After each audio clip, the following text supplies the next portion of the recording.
Hey everyone, it's Michael and Alex and Ruben. Bullion Now, bullionnow.com.au, bringing you a very exhausted Friday. Made it by the skin of my teeth. Yeah. It's anyone else got whiplash from like the price changes this week? It's just been next level. Apologies about that.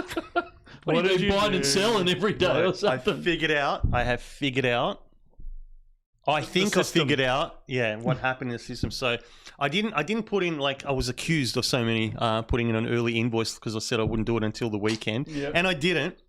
But the market was thrown out, and then I realised, and I've got something here.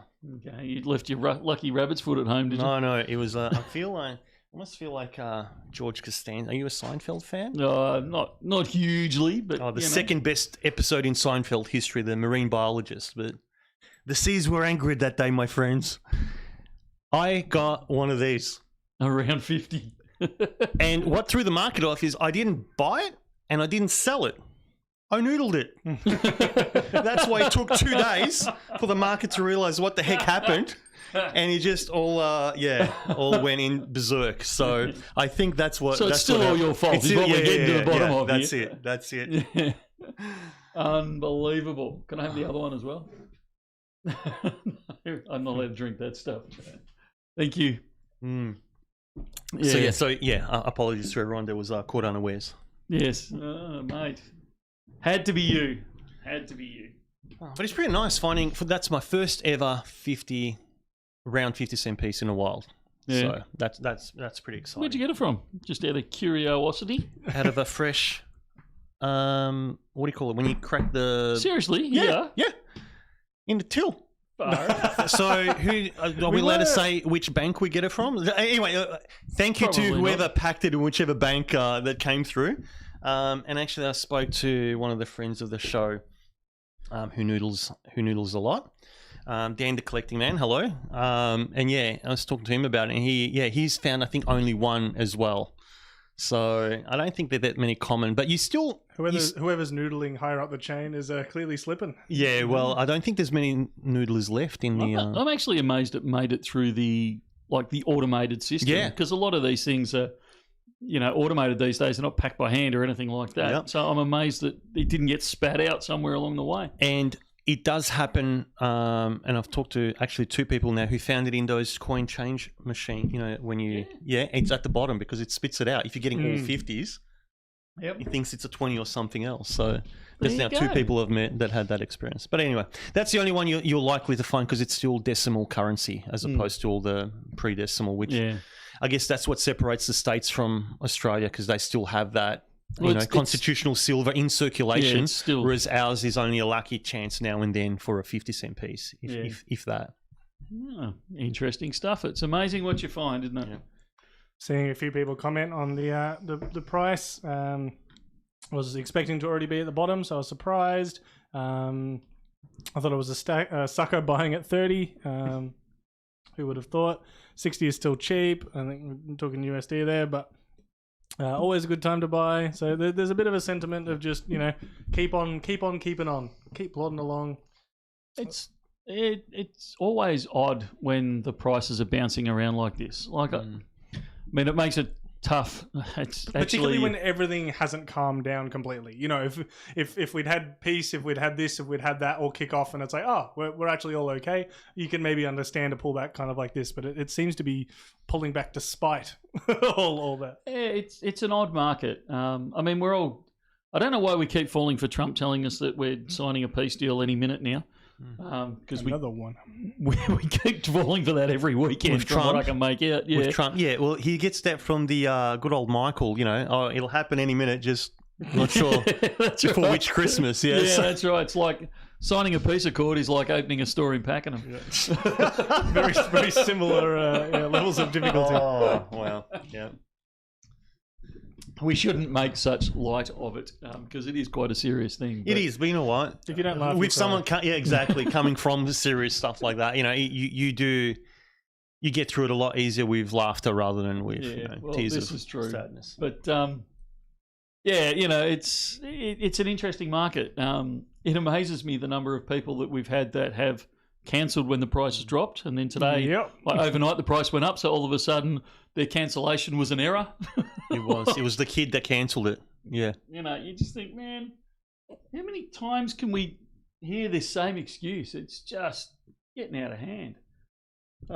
So yeah, it's there seems to be a small lack of understanding that when you make a purchase, it's actually a binding agreement.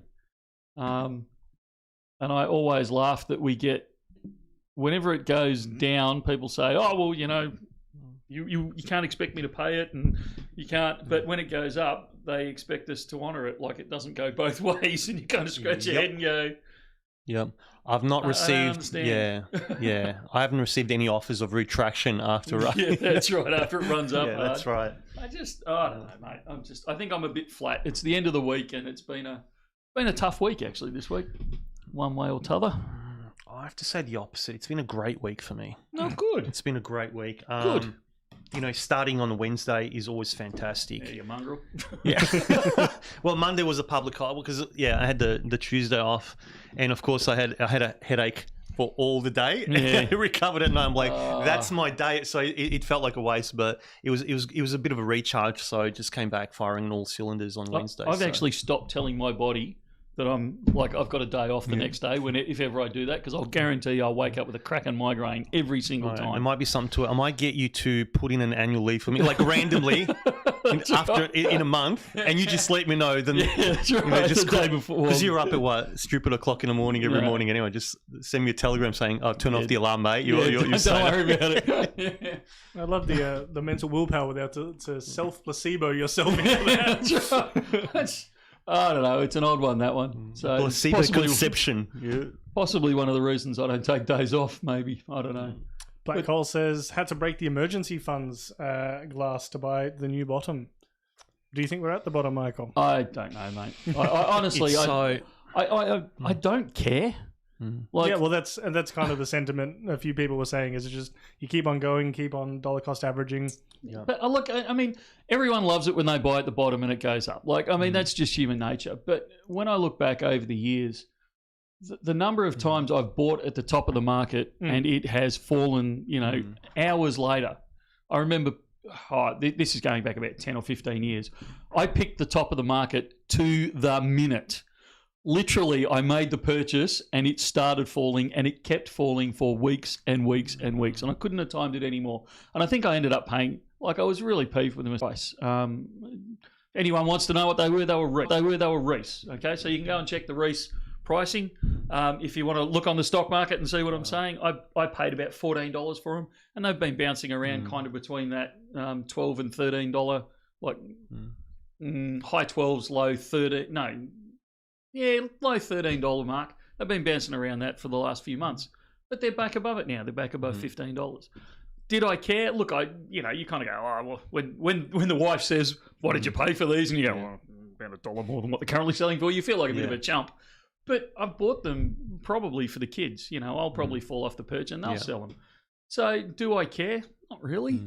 Because I know in 5 years they're going to be worth more than that. I know the gold that I buy today, if it goes down tomorrow or the next day or next week or next month, okay, you don't like it, but I'm not going to care in 5 years. Yeah, it's all about timelines, cycles.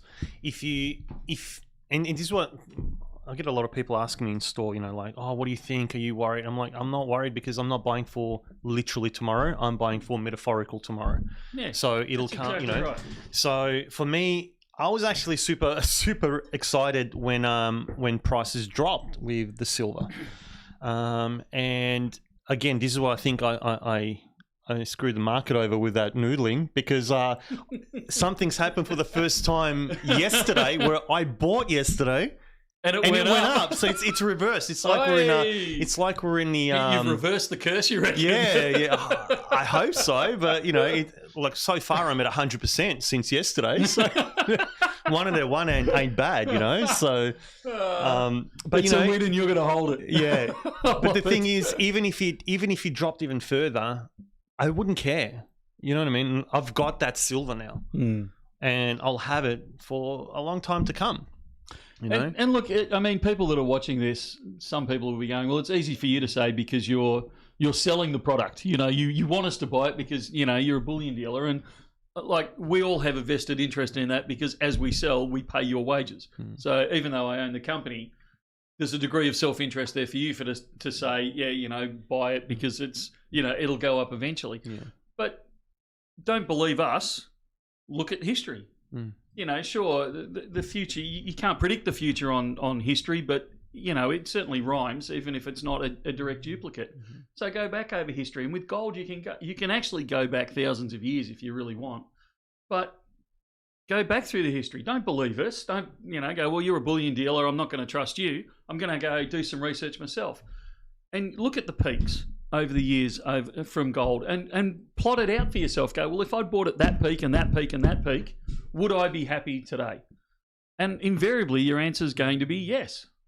Well, I would say, you might get upset about it, but invariably, if you buy good assets, smart assets, and I'm not just talking about gold here, I'm talking about across the board, property, shares, hay bales, like it can be all sorts of assets.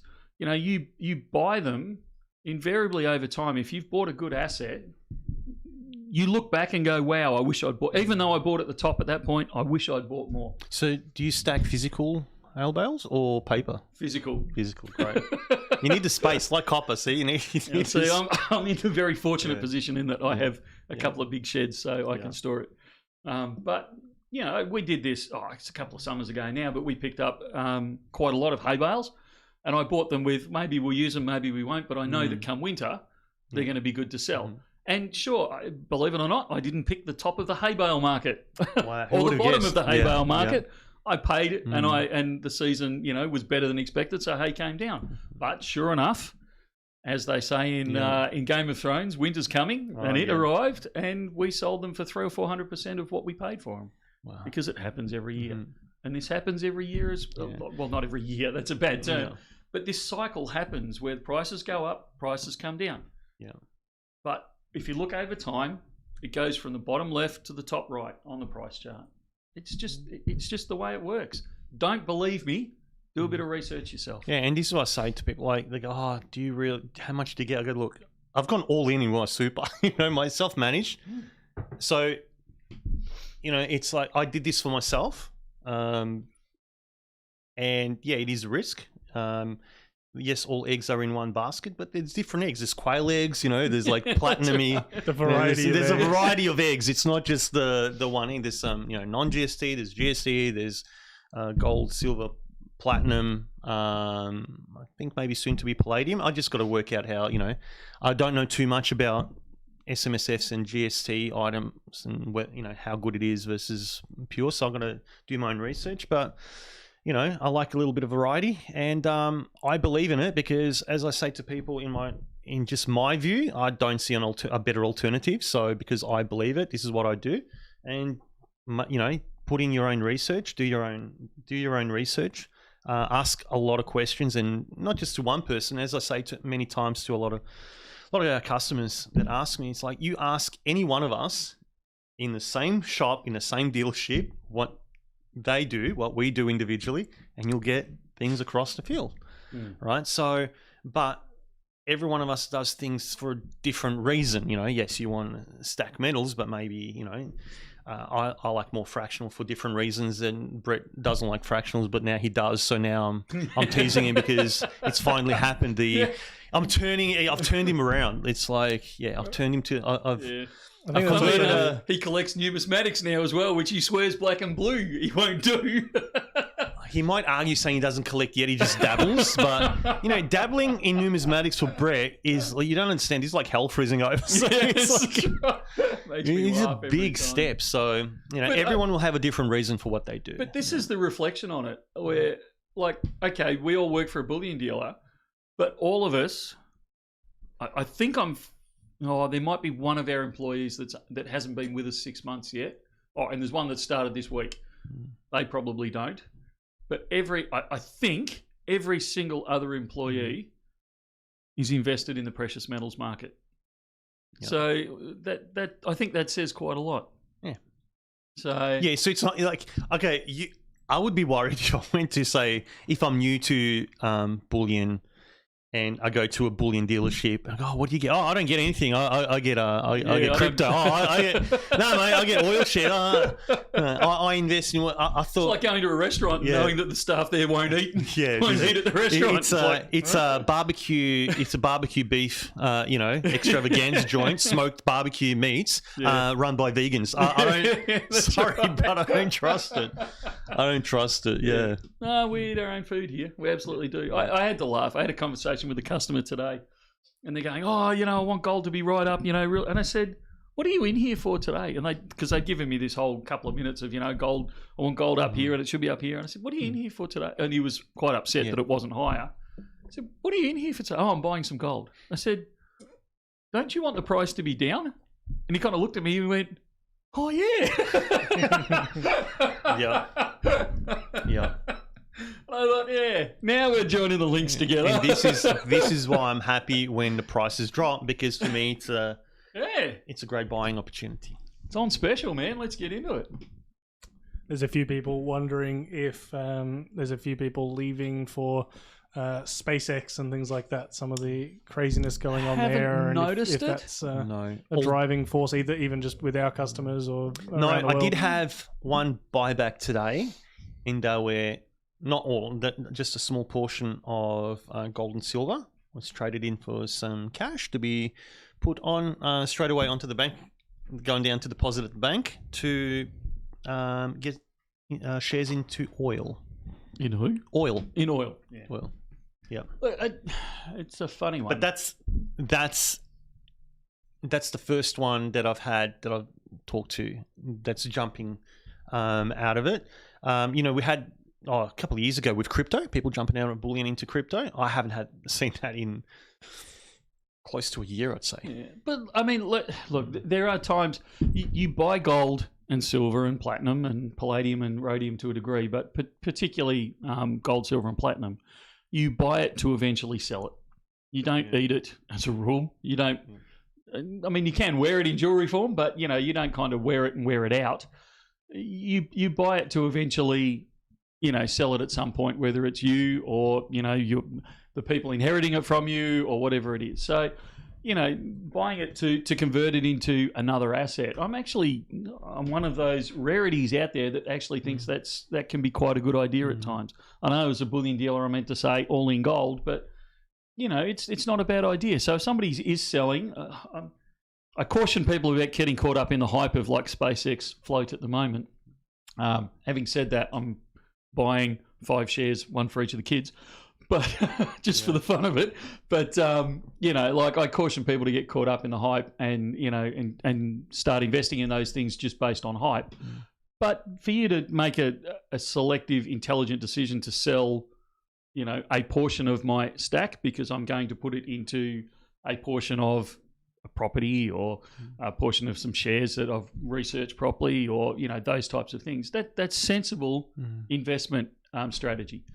It's when people go, no, I'm dumping it now because it didn't go up 500 times in the last 2 days, and I'm going to put it on red down at the casino, and then I'm going to take what's left and I'm going to put it on the latest crypto that comes out. And that's where I start going, oh man, this is on a hide into nothing, and that one really worries me. Interesting comment there from Andrew. Well, this is not financial advice from any of us. And I'm just trying to find it. Alex, just typing up a new investment strategies for our Smurf, our SMSF, as I watch this to define bullion out of alternatives and include palladium. Yeah, I'll respond to that. Very interesting. I find that very interesting. What do you think of, I already know the answer, part of the answer to this, but what do you think of palladium? I like palladium.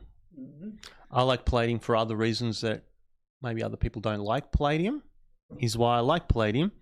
I don't know if you want me to leave it as cryptic as that. No. Well, embellish. Look, this is when I started out with palladium. I liked it because it wasn't a financial metal, like investment grade. Wasn't your product in Australia, right? Which is why you have the 10% GST on it, unlike platinum or silver or gold. So my reasoning is, well, one, I'm a bit of a magpie, so I like to collect different things anyway, right? You like to collect everything. I like to. Ooh, shiny. Have I got this one? No. Yeah. But the reason being is that, like, if you look back at the confiscations that occurred, or the threat-off confiscations that occurred in the States back in the 30s, right? Pre-33 gold, you could keep collectibles and things, but new ones you couldn't keep. You could get fined. There was a bit going on at the time. People that knew the rules and what's coming, they jumped in and bought a lot more of that before the deadline, before they revalued the gold, before it went up. So they made a killing, those that knew. Lynette Zhang has a great story with her uncle doing very similar, right? So for me, it's just another, I like to have numerous exit strategies. It's not the first time I've, had to go from one country into another very quickly.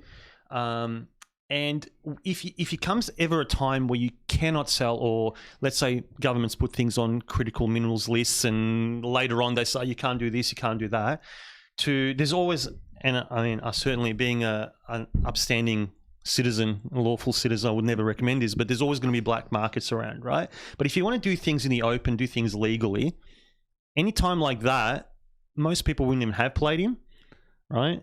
Palladium wouldn't be on a radar because it's not an investment grade metal.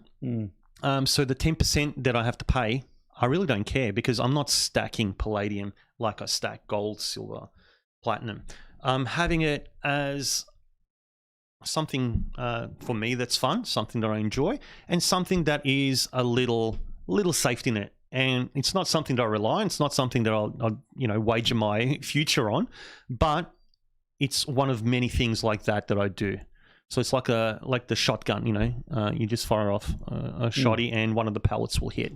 So I like that, and I just like palladium. I like the look of the metal. I like the quirkiness of it. And we buy and sell palladium, which many bullion dealers don't. And I like the little side hustles that I do. Yeah. So I'm a fan of palladium. I'm not a fan of the GST on palladium. Yeah. So I will steer more towards platinum than I will palladium. Oh, me too.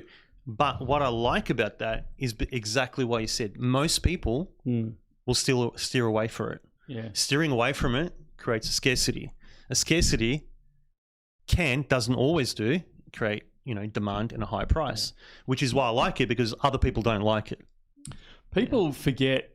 I'm as guilty of this as anyone else, but people forget that to be contrarian doesn't mean going with the crowd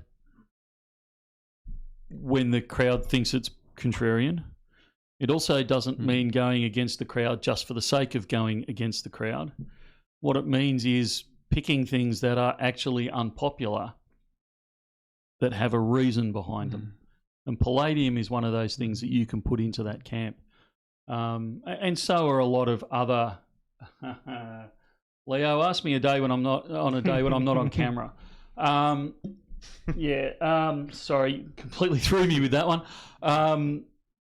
People tend to forget that when things go, like when everyone's running out of, or running away from gold or silver or property or hay bales in summer or, these types of things, they forget that actually when everyone's saying no, this is the time when you should actually be looking carefully and investing. With these new taxes from the budget that were announced, they haven't been made into law yet, and I'm certainly not going to get into advice on taxation and things like that because I am not qualified. But there are things that I'm now starting to research because they are, if these laws go through, they will become unpopular. And I've been around long enough to know that these things will be unpopular for a period of time, and that's the time to get in. Because eventually the ship will turn and they will become popular again. And that's not the time you want to be buying them. You want to buy them when everyone else is going, are you nuts? Yeah. Why on earth? Do you realise what's going to happen? But this is what people were telling me about platinum for years. Yeah. And they're like, but why are you buying platinum? It's not doing anything. I'm like, yep. That's exactly why I'm buying platinum, because it is rarer than gold. Traditionally, it's higher priced than gold, And for 1 ounce of gold, I can get at that time I could get 2.5, I believe it was, ounces of platinum. So why wouldn't I get platinum? Because I've been banging on about platinum since it was about $1,000. In fact, it was actually in the 900s an ounce. And you can go back through YouTube and you can see me banging on about it ages ago. And I got called out many times by different YouTube people saying, saying this is ridiculous. Platinum's never going to go anywhere. And which isn't going to go anywhere? Yeah, platinum. So last year, what did it do? Just second behind silver in the best growth. Yeah. Yeah, and like you kind of go, well, the more they called me out on it, the happier I was. Even on the chat in here, we had people saying, such and such has said, this. What's your comment? And my comment internally was actually what they're doing is increasing my comfort in buying it because I know that everyone's dead against it. You hipster. It's not. Like it's one of those things where you've got to have a certain amount of belief in your research. I'm not saying you just find the unpopular thing and you buy that. I'm saying you've got to do the research. You've got to have a reason why you're buying it. But if your reason is right, and the only reason that you're doubting it is because it's unpopular, that should reassure you, not make you doubt even more. Look, Michael and I believe in platinum so much, we've even gone platinum blonde. That's right. Just to advertise for the metal. So we're not faking it. This is legit. We didn't. I'm serious, man. This isn't a paint job. This is legit, right? We're in it for the long haul. 2 platinum foxes. You get silver fox, straight to platinum fox. Dear. Somebody made a comment on the industrial use. Yeah, I was going to read William's comment. Palladium. There. Please, any comment on industrial usage for palladium? What can it do that platinum cannot? Nothing. For a while, it was just the price. Yeah. So they're called the inert metals: platinum, palladium, and rhodium, to a degree. And they are basically interchangeable, as we saw when VW got a hiding over their Dieselgate, over their emissions troubles. Let's leave it at that. I'm not using the word scandal.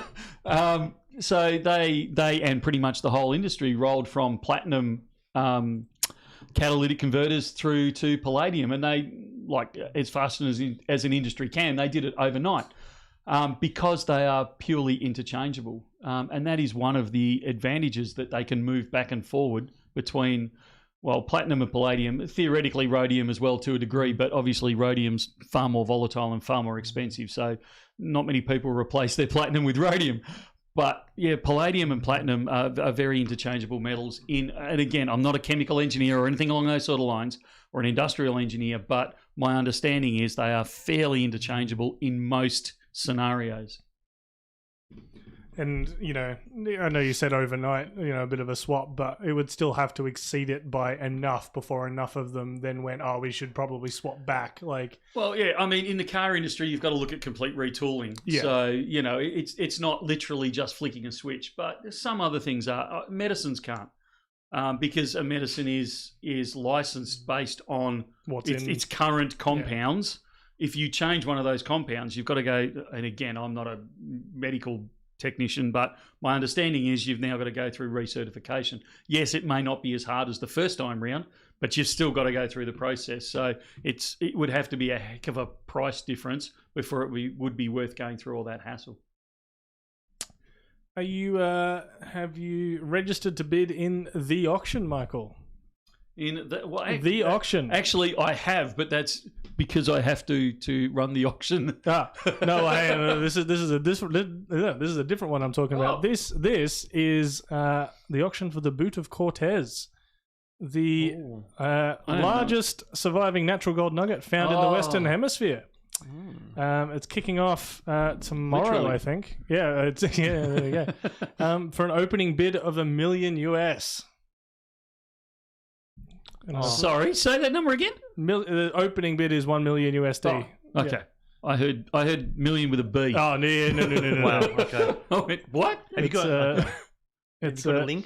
I've got a photo of it there, and I can put the link if people were interested. Looks like an elven boot. I think that's maybe where it got to. It's like that thing that used to be on my desk. One of you guys pulled it off the desk and handed it out. Yeah, it was in a private collection for a couple of decades. But 383.1 ounces. How many? 383.1. 98% pure. Discovered in 1989. Where? It was just out before the back Michael's desk. Where was that? I found it just out the back of Walhalla. Where was it found, or where was it being held? No, not held hostage. Where was it? Where was it dug up from? Sonora.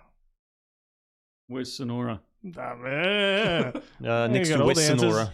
Mexico. Mexican state, Sonora. Mexico. Oh, Senora. Yeah, sorry. It's a lady nugget. Well, it's a boot. Of course it's a boot, yeah.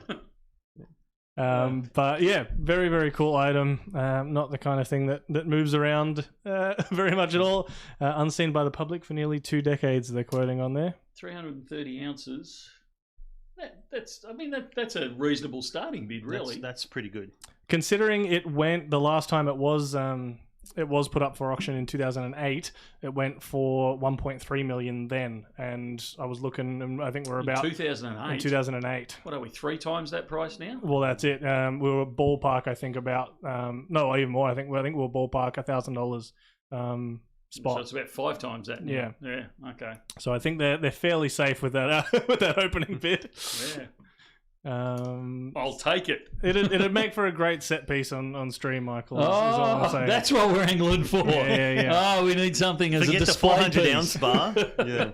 If any of you see Bullion Now, bidding there, maybe just don't bid against it for a bit. It'd be great. Yes. I don't know about that. I'm interested in marketing, but that's taken it to the next level. Sorry. Is Sue not bidding? No? All right. We'll go next one. Fred was saying, when will you bring in more copper? I'm selling my copper higher than silver in coin shops or online. So I'm guessing, no, not bullion shops. This will be collectibles. Well, I mean, we do. I think we have copper. Yeah, have we got any copper on the website? There's none available online. Yeah. On my desk. Don't. Actually, it's behind my desk. All right. Okay, Sorry. I'm going to have to look at what's happening with the copper because I think some was going to be made available. We had some last week, some of the 5 ounces and things, and it's all sold. It's popular, Michael. I'm still surprised at just how incredibly fast it sells. Can we run? What do you call those polls? A poll. Can we run a poll? Because you remember, so long-term viewers will know that it was split like, that's cool, to, are you guys crazy? Why are you selling this? No one's going to buy it. And it's always sold out. Tony Wong says, this copper is silly. I have to admit, I don't understand this copper thing. Look, I'll tell you, is this a flash in the pan, or is copper a serious alternative? Okay. I love my 1 kilo Germania copper bar.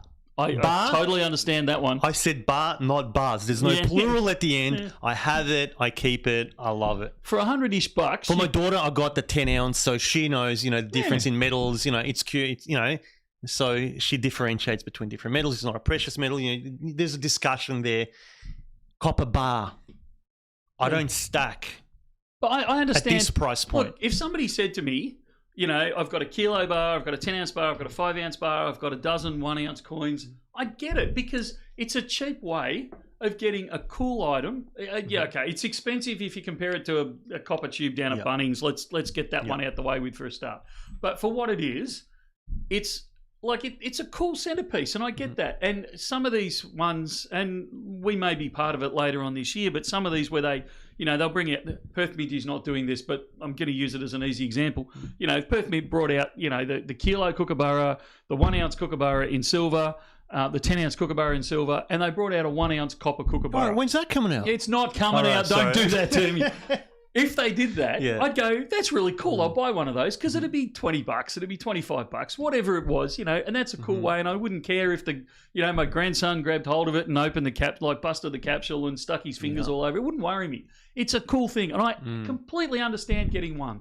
What I don't understand is these people that buy, because we've had these customers where they buy 500 plus kilos of copper. I don't get it. Somebody please explain it to me. I'm not voting these. Just I don't want to. I want to see what the organic results are. We're I think looking it's at fairly obvious right now. We're looking at 1 in 4, which is not an insignificant number considering the argument that you're making. I think it's quite telling of the amount of people that are genuinely looking at this as an investment metal of the next silver. This is an investment metal I get, but not buying it for Paper 100. versus- I don't remember what we charge for a kilo germanium. Well, they've gone up. They're Yeah, they have. 190. I think they're 110, if not Yeah, more. 110, 120, somewhere in Yeah. there. That I don't understand because, like, we don't buy them back. So let's be honest right from the start. They're not something we buy back. But if we did and we went by our policy of buying them back spot, we're going to buy them back at, last time I checked, and it's been a little while, it was about $20 a kilo is what you're going to get. So you're paying $100 plus for something that you're going to get $20 a kilo for if you sell it back to us. See, this is Now, it could just be that I don't understand the market. No. And I'm quite happy to admit that. But I don't understand the market. And I don't get so this. I know a few customers that buy, and they're all reselling at a lot higher than what we're selling for. Yeah, So they're not selling to the bullion, not necessarily to the bullion community. That's the word I was looking for. Tanya Smith, But to other, what were you saying people. about being contrarian? Well, yeah, that absolutely. That's a valid statement. Look, copper as an investment, I actually get that one, but buying it in that form, I don't. For the fun of it, I understand. But when you're talking 500 plus kilos, that's where I start scratching my head. I just don't. And again, like, I'm quite happy to admit I'm wrong, and I'm quite happy to admit that I don't understand and all that sort of stuff, because it is absolutely not in my wheelhouse at that. And I'm the guy that will pay 10 times the metal content or more for a coin because I like the coin. So I get that the level of irrationality that can appear in some people's investments. And I completely understand that, and I'm on the wrong side of that. And I'm not used to being on the wrong side of that. But I get it. But I just do not understand the copper market in this form. You've been around in the market longer than I have, Michael. We've got Agi Master there saying this is what they said about silver decades ago. Was this a similar conversation? You're 100% right. And like I said, I'm happy to admit that I'm completely in the wrong camp on this one. I don't understand it. And you're right. I remember when silver was an idiotic investment. And I was in there with both feet thinking this is fantastic. So, yeah. I get it. One of my favorite actually pieces is something that we were gifted by a viewer, and that was a 1/2 kilo copper bar from the States and had an Indian head on it. That was really cool. That's cool, that one. Yeah. I've got a couple of copper pieces. I think they're really cool.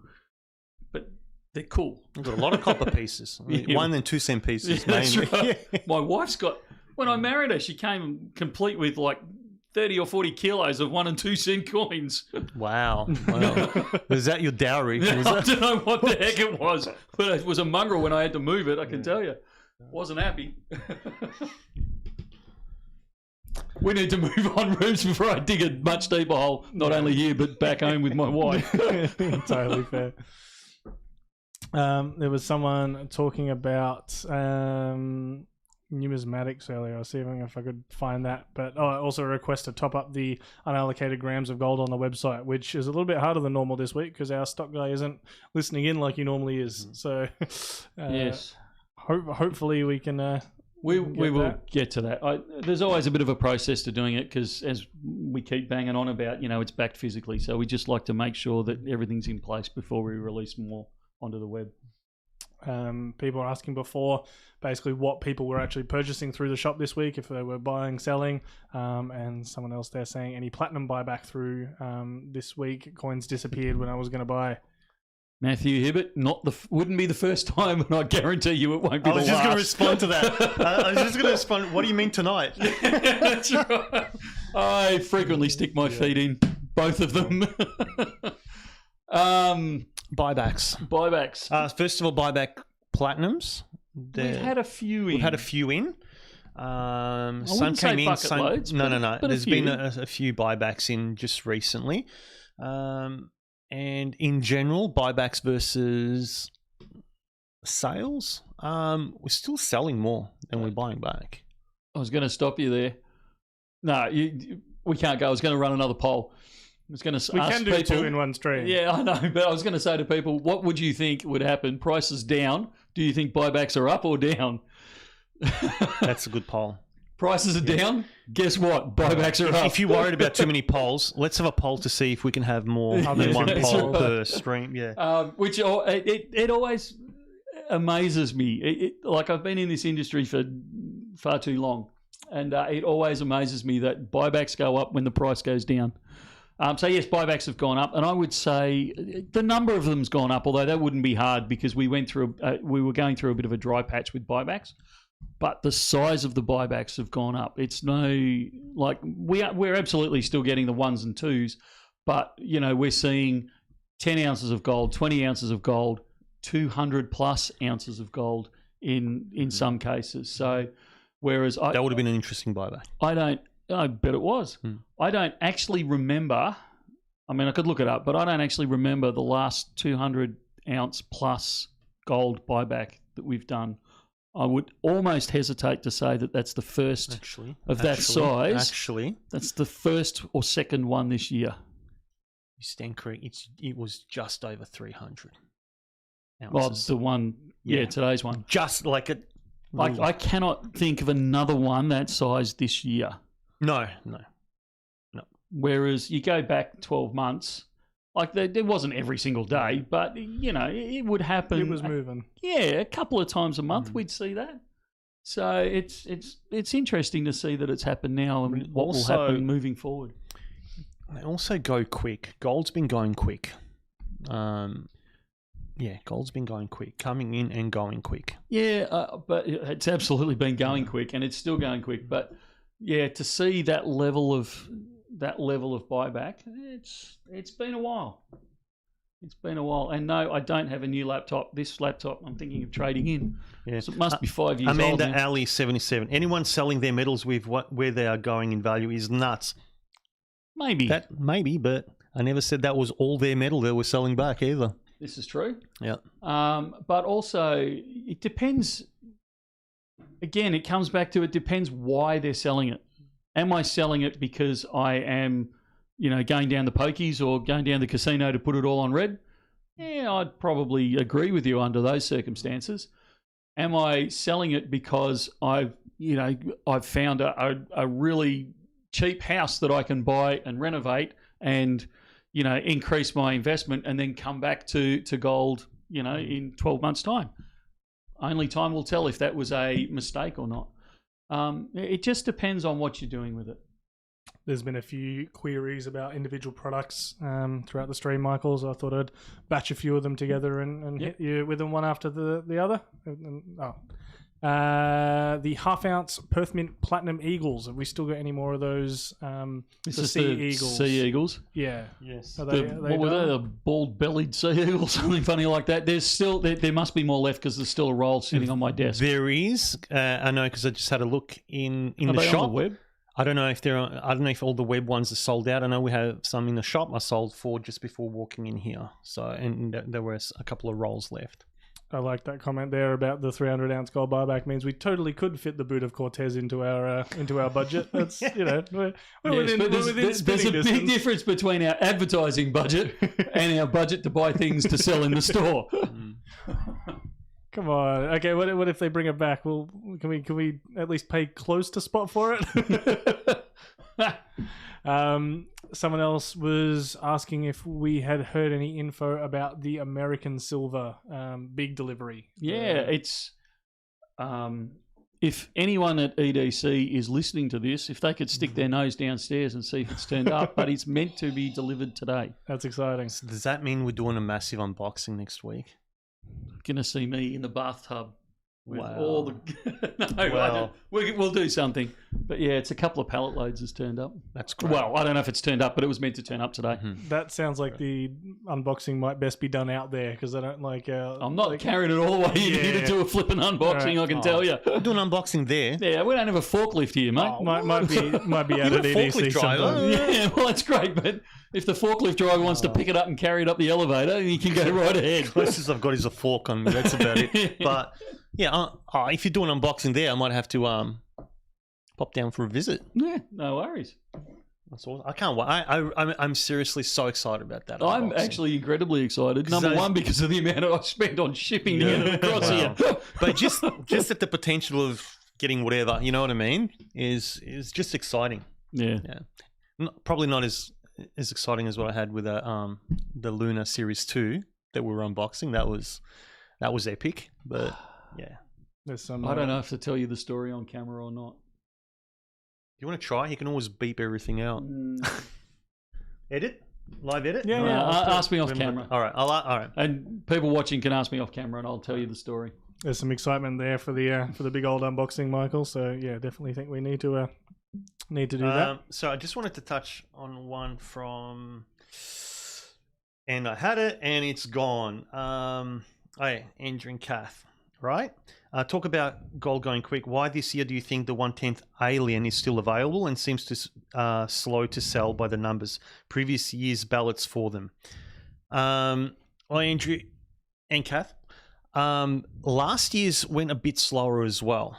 Yeah, the first 2 years, it's ramped. The first one just bolted. The second one, there was a frenzy for getting them. The third one, even though the numbers I believe were still consistent in terms of mintage numbers, it slowed down. And now this year, I don't know, it's too early to tell, but yeah. My comment on that is they still sell quickly. They might have slowed a little bit now because they are, I mean, let's face it, a 1/10 is a lot more expensive now than it was going to say that 3 years ago. I was just going to say that as well. And they did change the country on them. Samoa now, they were Ghana. Yeah. So I think that took a little bit of heat off them actually. But the other comment that I'd want to make on that is we are taking far more than we ever did. We take, I haven't checked the numbers this time, but I think we get something like 30%, 35% of the total mintage now. Wow. So outside of Scottsdale, we are I would hazard to guess that we are the largest seller of them. So we are selling, like the first time round we got them, I think we only got like 50 or 60 of them. Whereas now we're getting And then we got, lots. Because of those low numbers, I think we got double that for the second one. Yeah. But even then people wanted, they knew how fast the first ones went, then they wanted, to get on the, we did the ballot. So yeah. We've got Kate from finance in the chat, which means that she's here to ask about payments, I think. She says, ahoy, can you guess what brings me to the chat? Oh, dear.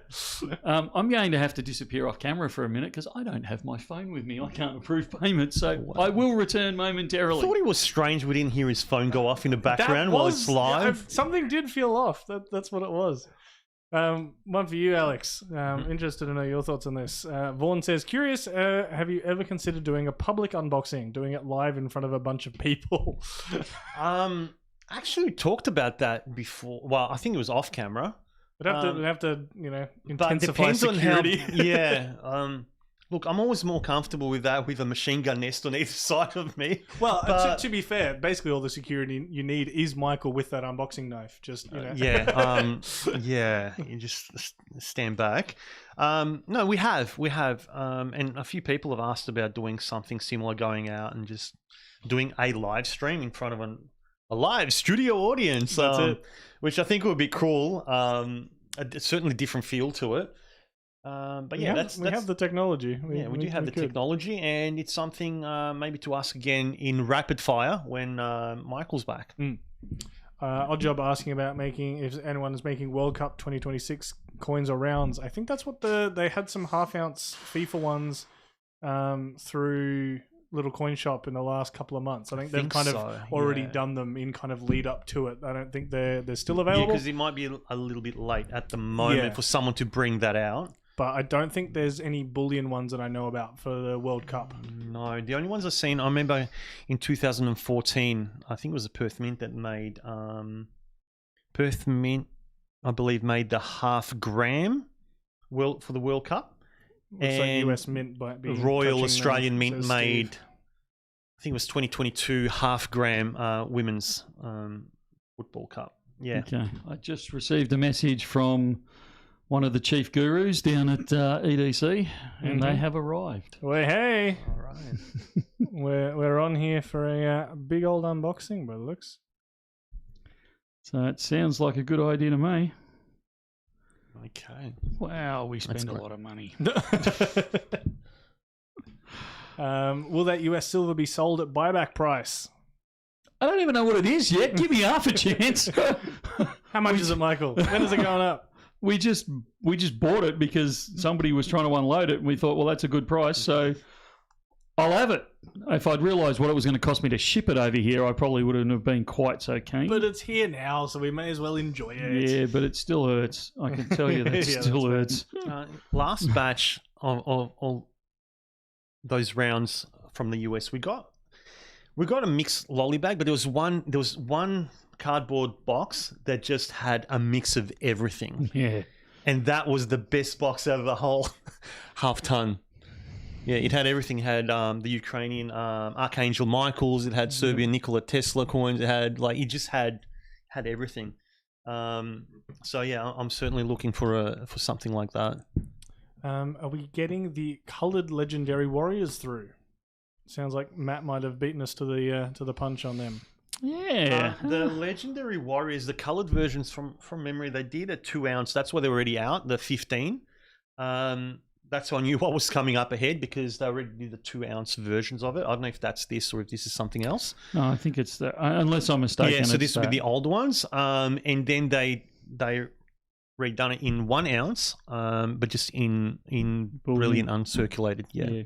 It's not something the BN would deal in because it's a coloured coin. So, any chance of Doctor Who coins? I don't think so. We will see if someone else picks up the license for it. But it was New Zealand a few years ago. I know they did a run of stuff around that kind of, I want to say 2013 kind of era.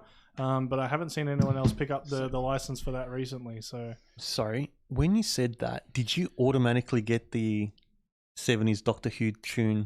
Like, I did. It was like, it wasn't even a split. It was less than a split of a second, and it's still playing in on loop. Yes, we buy back 1 gram bars, Ghost Wanderer. It's and half gram bars, yeah, or coins. I've seen 1 bar half gram gold. You bought back a 100th of an ounce yet? Not yet. I did buy a 100th. Yeah, they're a pain in the neck when you're buying back trying to do the mental gymnastics. Yeah, no, I haven't. No, I normally refer him to the boss. Yeah, thanks. There's a few more specific product inquiries. We've got ABC Southern Cross 10 ounce bars. We getting those through? Yeah, that one's an Adsy's question. Adsy question. My vote is no, but yeah, Ads might override me on that one. Any gold tails? There should be some back in next week. Exciting. Are we getting any of the variations of the Scottsdale Dragons, specifically the coloured ones? Scottsdale Dragons. Again, BN wouldn't touch them, but whether LCS might grab hold of them. Yeah, look, it's quite probable, actually. Any 1/10 Plat Lunar Horse coming in? Funny you should mention that. Yes, Wow. is the short answer on those. I can't wait for that. Is LCS getting the 2 ounce Germania completed rune? We've Yes. had lots of people asking about that one. Yeah, I actually had that discussion with LCS last night. Exciting. I'm very keen to film those. Hi, Alex. Sent you an email about pre-33 coins and a few questions for you and Michael. Could you please explain how I could best sell recent proof / coloured silver coins and UK half sovereign gold coins? Okay, I did get that email. I think it was yesterday. I'm going to respond to that. I know through us, we just give you the spot price for it. Well, under spot. If it's not pure, you get 95%. I don't know anyone else that will pay necessarily more for it unless it is a collector piece. If you go to a coin store, like Matt's store or something similar. But again, I don't know how that would work because I know they will take that on as stock and not necessarily sell very quickly. So I don't know what price you'll get. I know it'll depend on the condition. Like if it's a grading like MS, I know some shops won't even look at a certain MS grading. And yeah, so there's a lot of factors in that. And I just haven't had really experience selling numismatics or basically old world gold. So I'm not the best person to tell you that. Take sovereigns out of the equation. Yeah, sovereigns are but a lot of old world gold doesn't sell well in Australia. It's not bad, but it's not. It's not like Europe and the States where that sort of stuff is very popular. Over here, it's okay, but it's not shoot the lights out popular. And again, it depends whether we're talking about 20 franc or a ducat or something like that, or you're talking about a 1700s, from Florence, like a gold piece that's in immaculate condition. I mean, that's an auction piece. That's not really, it's a very different beast. So a lot of these that I've seen come through, none of them have been of that caliber. They've been just general coins. So. But I will respond to that email in points because I believe there were 3 points that you made in that email. So I'll get to that today. What are you doing next Thursday, mate? Unboxing. You're doing an unboxing, are you? Am I? No, I thought we were doing something else next Thursday. You guys chickened out, didn't you? No. We're planning strategically. We saw sense. Is that... Sorry, I'll get Rubes to chime in. Is that a strategic planning? Yeah. Rubes? Yeah. Thank you. Whereas I would shoot from the lip. We're making a decision based on... Yes, but Michael, you will shoot from the hip, hit a bystander, then run away before the cops get here, and then we'll clean up the mess. Exactly. Is that a fair... That is 100%. Because where will you be after you shoot from the hip, drop the gun and run? Where were you going to be? You're going to be away for 2 weeks. That's right. That's exactly why he wants to do it. That's why we... I don't know whether you want an answer now or... No. That we're heading out to Warrandyte. Yeah, Warrandyte River. Watch out for some auctions at Warrandyte River. That's all I'm going to say. In about what? Come back. What? In about 3 weeks, did you say? In about 3 weeks? When you so Aussie after girls next crack your code. you're leaving at the end of next week, is it? 28th I go on holiday for 2 whole weeks. 28th, when's that? After the 27th. And that's before the 29th. It's not this Friday. It's not this weekend. It's the following weekend. Okay, right. All right. Hang on. No, it's the weekend after that, isn't it? Yeah, there's still 2 weekends to go. No. I think we'll announce. I'm with Rubes. We'll announce the official later. If you want to ask me in store, I'll let you know. Excellent. So we're going to announce the Whatnot auction later. So I would have done it this coming week. But somebody chickened out. And I want to prepare for it. I want to make sure it's continuously run and run well and with a lot of cool stuff on offer. We have said this before. We were like, this is the date it's going to... And then it didn't because we didn't have enough time and resources for it. I was ready. I'm glad. Everything else wasn't. Mate, I even have my makeup done specially for the day. I want to talk about these, Rubes, seeing you won't let me talk about a Whatnot auction that's coming up next month. Sure. These came in as buybacks this week. Have you seen these before? I have. Only when they were bought back. Have you seen these before? Never. Like before they were sold back to us? So you can't see them very well on camera, and I'm not sure why. I've only just noticed Rubes has only got one camera up today. Yep. I was serving in the shop until... I'm trying to work out. I can't until work. a few minutes. Yeah. Well, it seemed like, yeah. Do you want to hold one close to the camera? Because on that note, great job in prepping everything so quick, Rube. So it's just, yeah. He's had a week to prep. What are we talking about here? Oh. Take it easy. We're recording here. Didn't you watch the video? You need to be on camera, Rubes, if you're going to pull faces like that. Yeah, he reminds me of Wilson from Tool Time. Yeah, that's right. Hi-ho there, neighbour. Actually, there's quite a few people have gone further down the path than I thought they would. So these ones that Ruben is currently showing on my screen out of focus, there we go, that looks better. So these are a Royal Canadian Mint production that they do. I believe they're still doing them, although I may stand corrected on that. So Ruben's got the deer in front of him. The one I've got is an eagle. And the next one that I've got in my hand is some form of a wildcat. I don't know what this one actually is. It's a bobcat. Is it? I think you're correct. I think It's a bobcat, actually. No, It's a okay, bobcat. And we have, I believe, it's a wolfie. Yeah, okay. So if you look closely at the picture that you've got on your screen, or had on your screen, I think Ruben's moved it away now, but they're actually 5/9 gold, not 4/9. So these are a special production they do. 5/9 is not impossible. Obviously, it's not impossible to produce because it's sitting in front of us, but it's not something you see very often because it's diminishing returns. Yeah, basically. it is. It costs you a lot for, not a whole for a lot smidge for more. Yeah. To get that 5th 9 and to get it certified 5/9s, it's got to be. You've got to guarantee it that it's more than 5/9s.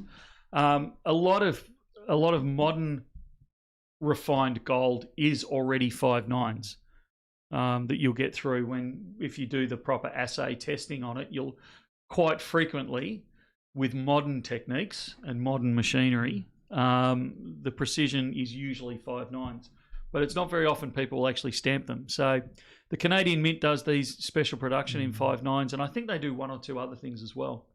Not many other mints that I can think of off the top of my head do, although I'm sure people in the chat will say, oh yeah, but such and such has done it.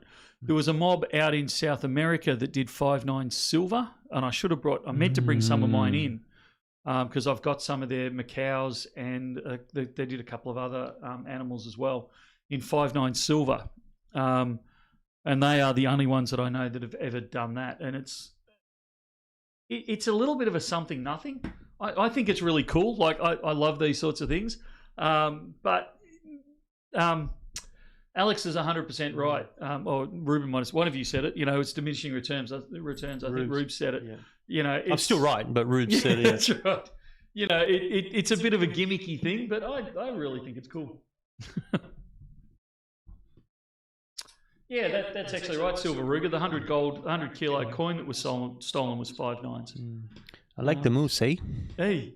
It's an elk. It's beautiful. It's an ilk, is it? Apparently. Yeah.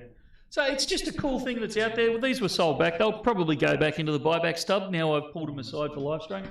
And everyone asking how they can buy them. If you call and ask for Sylvia, don't do it. Don't tell her out. Don't. Actually, we should. No, I won't do that. Poor old Matt. I was going to wind Matt up, but that's not fair.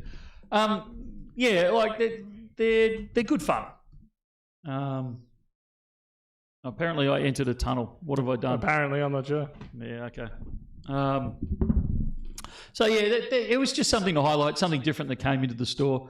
People love something a bit different. They're always asking about what comes into buyback. So I just thought this would be a cool one to throw out there.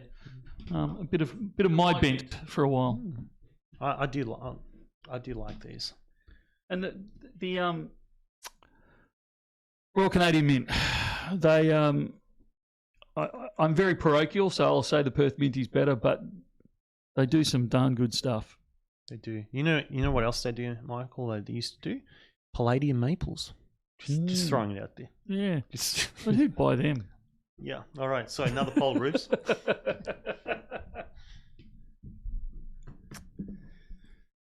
Alrighty. Sorry, I was just troubleshooting my audio there, seeing what the heck happened. I think it's because I was preparing stuff in the background. People want to know about your sponsorship deals, yeah, mate. There's been now multiple comments about that. Is Bullion Now sponsored by Alex's Bullion water? Now is definitely not. He's brought this one on his own. Alex I'm sending all these water. clips, and I hope to be, because I love that. That's Serbian mountain water, so I love that. But I can't get out. I'm running out because I work 6 days now. So the only time I used to get it was on a Saturday from this place called Dandenong. There we go. See, I said it wouldn't be a live stream without my phone going off. It wouldn't be a video release either, would it? That's my favourite. That's it. What is the ideal platinum size from value for money, bar or coin, and from resale perspective as well? 1/10, not as much as 1 ounce because of the high premiums. Buybacks are great if we've got buybacks as well. Perth Mint is really good value with the kangaroo. I would say the 1 ounce kangaroo from Perth Mint is boring. It's a lot nicer than the silver version, except for a 2015 if you were lucky enough to get one of those. Yeah, I'll give you that. Yeah. I'd be reluctant. I'd be reluctant to go above an ounce in size, because platinum is niche. Like precious metals are niche. Platinum is a niche on a niche. Palladium is a niche on a niche on a niche, I would argue, but platinum is definitely a niche on a niche. So I would suggest the smaller the better. I'd go slightly against what Alex just said, and I would cop the premium on a 1/10. Oh no, I would, and I do. Yeah. But in terms of value for money, I'd probably go, generally speaking, the kangaroo, unless there's something which I'm crazy excited about, which is the horses. Something like that is a no-brainer for me. But despite me being derogatory about the design of the Perth Mint Platinum Kangaroo, if I'm going best bang for buck, that's what I'll go for, because it absolutely is. Perth have done themselves proud by maintaining a reasonable price on their platinum, as opposed to the rest of the world who's gone berserk on their premiums for platinum. But I'm not frightened, because it is such a niche thing. And look, I work in the industry. For me to sell things is a lot easier than for the average person, because of where I work. And these guys are the same too. So I would still favour the smaller sizes and pay the premium, and just accept that could be a loss when I come to sell it. If I'm selling it back to a bullion store. Because it is so niche, you're far more likely to be able to sell those smaller sizes in the community than you are with a larger size. Having said that, I have a 10 ounce, a half kilo, and kilo bars in my stack because I've bought them at good prices. So I'm willing to take the chance that I can liquidate them at a decent price when time comes. So I'm not against buying those larger sizes. I just think you need to be aware. It's the same as anything. Risk is fine. You just need to understand the risk. And buying a larger bar, I would argue, is a greater risk, because there's already very few people in the world that deal in platinum. By going to a larger chunk size, you are reducing that pool to an even smaller amount. And also with what's happening with platinum and the availability, and so many, it's not doing it, certainly to the extent and levels that they used to. The 1/10, I'm apart from stacking platinum, which I love to do, I think the 1/10 is a great size and entry for future collectability and resale. So rather than a 1 ounce where people will, especially if the prices go up even further, then it's a 1/10, and 1/10s aren't that readily available. Yeah. Unlike gold, which, like, we always say that 1 ounce is the sweet spot with gold, but people that buy a kilo bar of gold and things like that, once they've made that decision, because I don't want to push them into it, I kind of say, well, look, it doesn't really matter that it's a big chunk. If you need to break it down into smaller bars, there's really not that much premium loss when you do it. So it's a little bit, yes, you're going to lose a little bit, but you're saving a bit when you're buying it anyway. So in some ways it doesn't quite, but it almost averages out. With platinum, that's not true, because the premiums, even on a 1 ounce, the premiums are so high that when you sell back to break it down into smaller sizes, you are going to get hit pretty hard with a premium loss. So platinum is the one where I say, actually, buy the one you want to end up with, because you're going to lose too much in the exchange if you don't. For me, and this is the only way I disagree with you from what you said earlier, I would buy 1 10-ounce platinum, and that 1 10-ounce platinum would be a Lady Fortuna. Oh, beautiful bar. I see. Beautiful bar. But for those the that kilo one looks great too. Yeah, I'll stick with the 10 ounce, thanks. I can't even get the 10 ounce. I want to, but my bank account's a bit wary of it. But the 10 ounce Lady Fortunas are just incredible in both the silver, in all silver, gold, and platinum. I was going to say, I don't care which metal you pick. PAMP, I've pumped up Royal Canadian Mint and Perth Mint. PAMP, like some of the stuff they produce is unbelievable. And that Lady Fortuna range, I know they've come out with the Rosa range, and I think it's pretty, but nothing beats the Lady Fortuna range. Oh, no. I know we vote a little bit just with our wallets sometime, but I think we need to, and I know why we can't, but we keep bigging up all these different mints. We need to start voicing some of the ones we don't like, I reckon. We do. Like, I mean, there's some that we've called out at different times. Oh, of and course, it's usually a product thing. Like, yeah, I mean, they're overall, all capable of greatness. It's just whether or not they're choosing to do it at that one particular time. Yeah, I've also got to be pretty careful of legal cases. That is the other reason. Yeah. We have to give back the Canadians apparently. Oh, for real? Have they gone already? Wow. I was going to keep one for myself, actually. Yeah. And I'm not upset now because I thought he was a moose. I'm not into elk. It's 5/9 gold. I know you could stick a. I don't know. I was going to say a giraffe on it, but a giraffe would be all right too. Yeah, those Canadian giraffes, they're like really rare. You could stick a picture of that weird stock girl we've got on the front of it, and that'd be, I'd still buy it. Yeah. Well, all right, the death For those stairs are that can't going. see, Yeah. she's the one that nicked them off me. She's just around the corner. They went pretty quick, actually. Maybe they'll actually sell fast. Yeah. Oh. Yeah, I don't think so. Yeah. 3 minutes was really Nah, look, I think it's a great buy. Whoever bought them, it's a great buy. But yeah, it's the quick of the dead some days, and I wasn't quick enough. So it's just this is what I love about working in a bullion shop. You just see so many cool things come through. that's what I hate about working in a bullion shop, because you see so many cool things, and the bank balance just does not allow it. Somebody was talking to me today about the 10-kilo gold coin we had. I missed out on that. I know that was the lunar snake. Yeah. Yep, and I missed out on that. I'm talk spewing. about like that. If you want the cool statement piece, not that you could display it particularly these days, because even back then it was just shy of $1 million worth of gold. Yeah.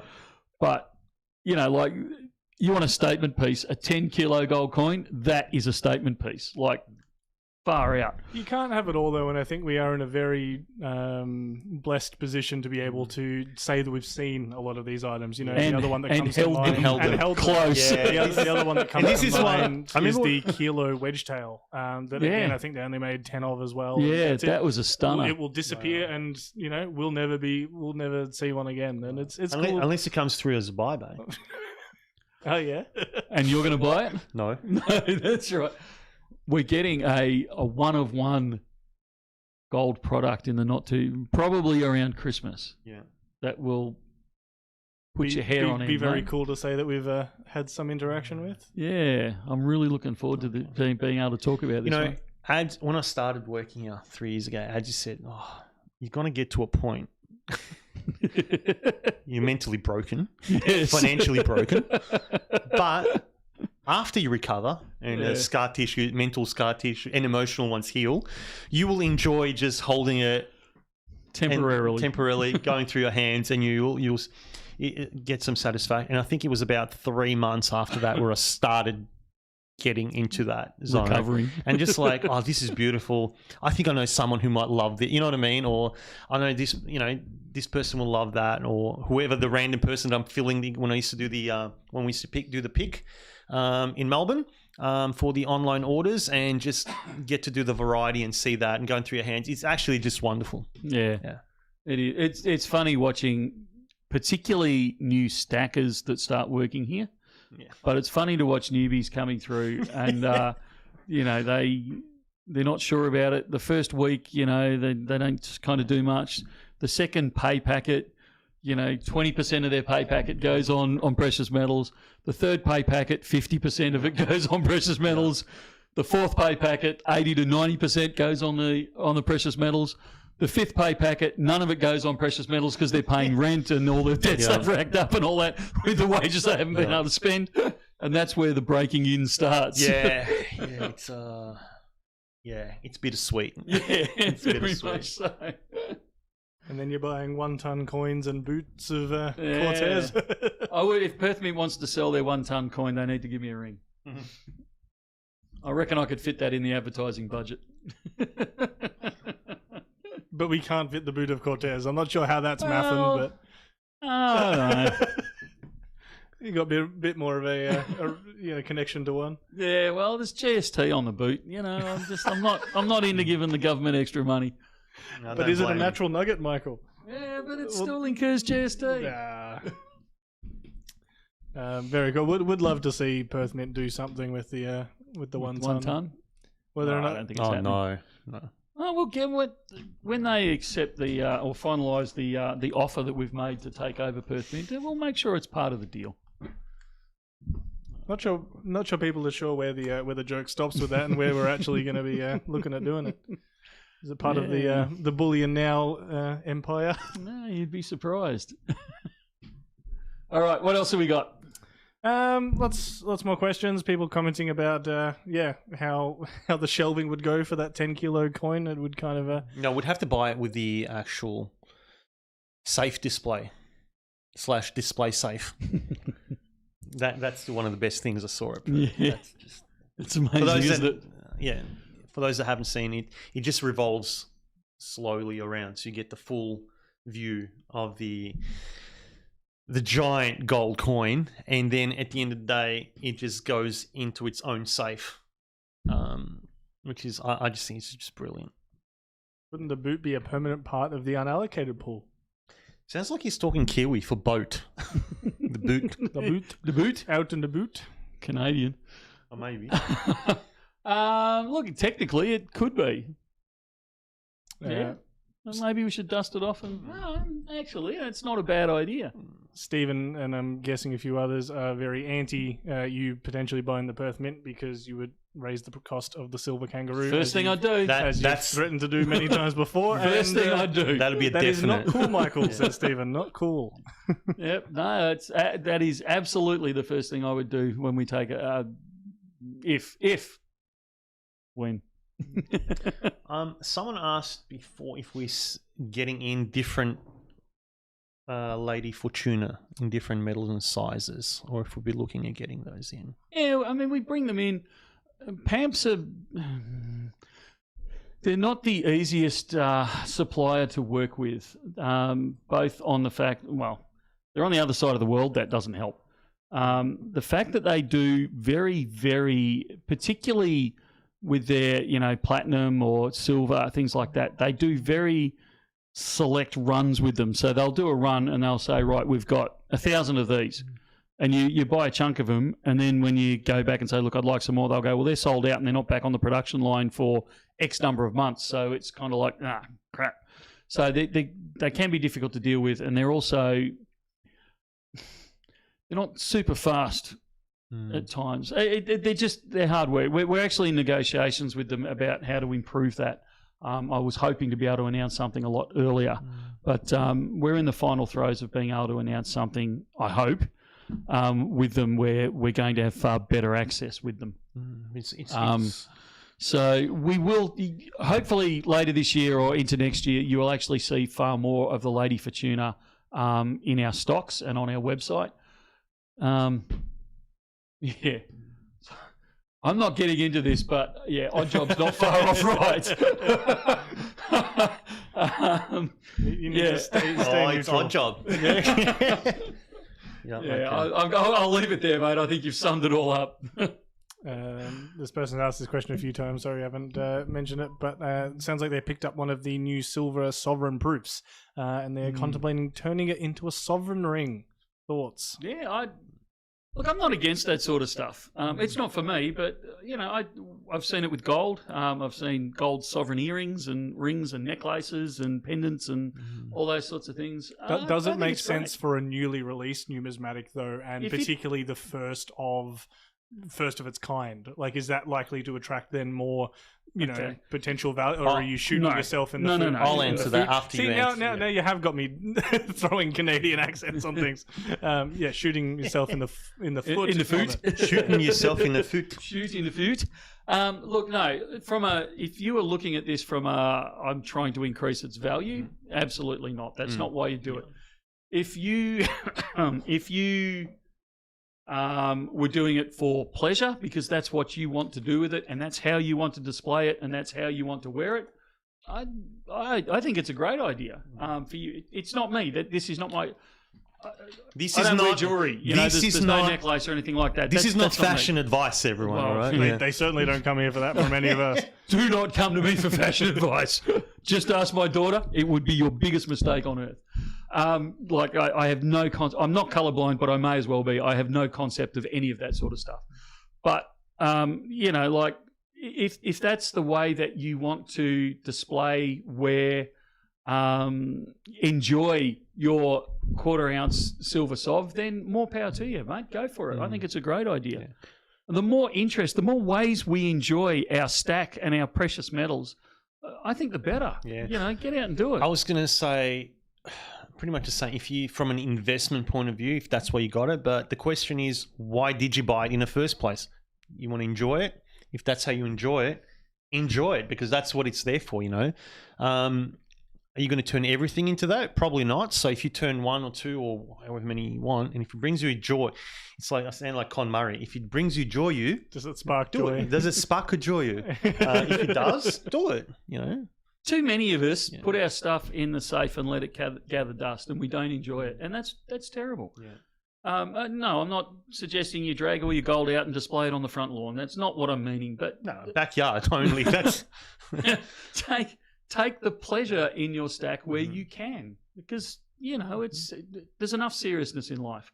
If that's the way that's going to float your boat, mate, do it. Absolutely do it. In the refining industry, I've seen some real disgusting uses of numismatic pieces, from the common round 50-cent pennants all the way up to Reichmark inlays on a tiara. Yeah. Excellent idea. Wow. I think it's great. The more I think it's great. I think we've banged on enough about it. Sounds like we did a sneaky release of some of the 5-ounce maples. Can't imagine us doing that.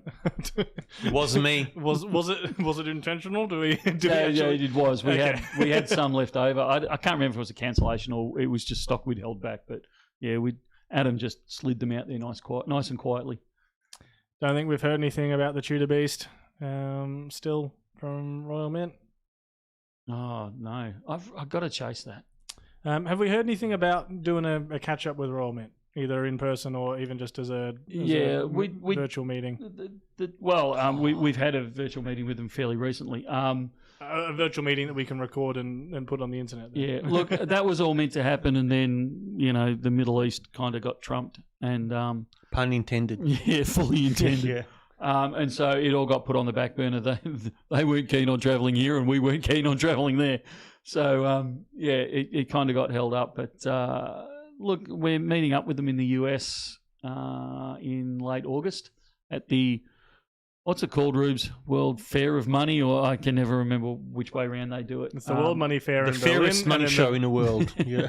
Yeah, the World Money Fair in Berlin, and then the Fair of Money in the US. Yeah, okay. The ANA, whenever that is, I know when it is. It's at the end of the Bizarro August. World Money Fair by the sound of the name. In Pittsburgh this year, so we'll be heading over there, a couple of us, for that, and we'll meet up with the Royal Mint there, and maybe we'll nail something down, because it would actually be easier to detour past Wales on the way to Berlin in the new year, so we might be able to do something there. Have you had time to enjoy your plane lately, Michael? I think I know the answer to that question. I haven't had the weather to enjoy the plane lately. That is the other thing.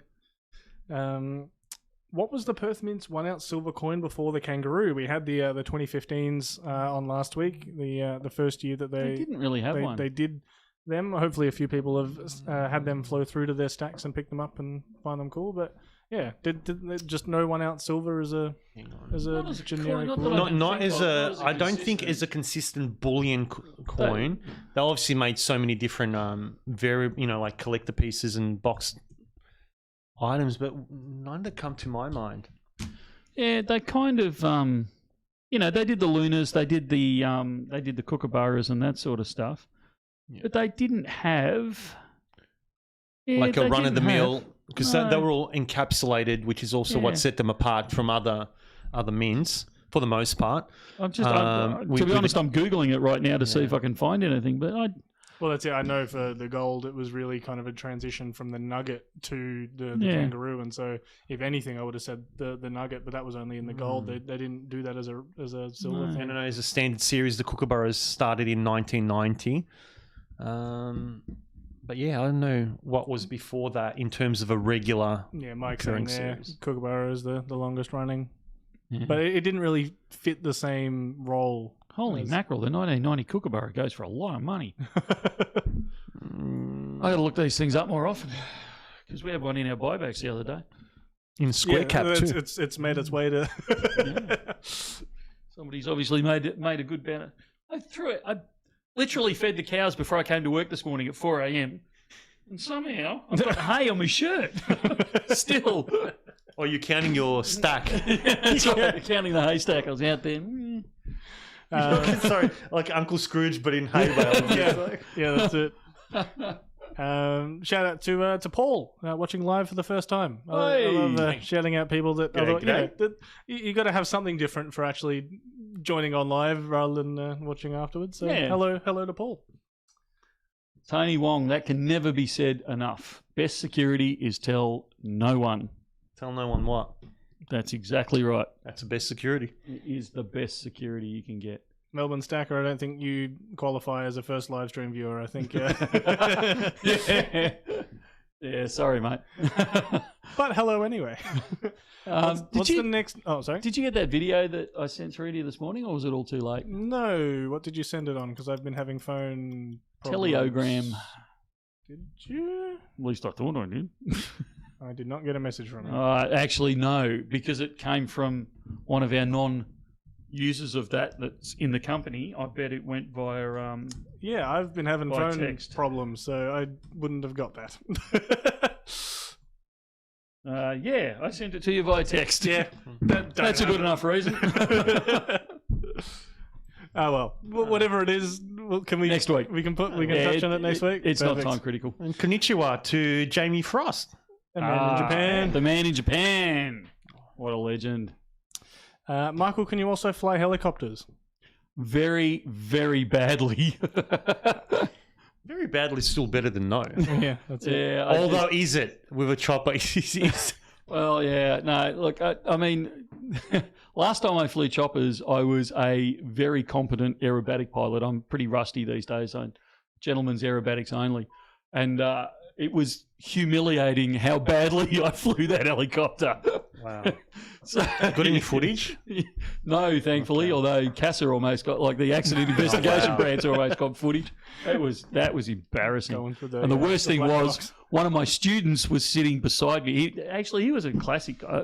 Shouldn't get me started on aviation. He started with us. I started training him because he was scared of flying, and he had to start flying in small aircraft because of a job that he'd taken as a passenger. Had he gotten over it until he got back into the helicopter? Well, he progressed along, and so he started flying. And there's actually a couple of names, and one of them particularly, most people on here would know, quite a famous person, where their job has become has some form of aviation in it, and they're scared of it. So they've come along and said, "I just want to do one flight, just one flight," and then you'd finish the flight, and they'd go, "I'm going to do a couple more. I just want to get the groove in," and then they go, "I'm going to go first solo."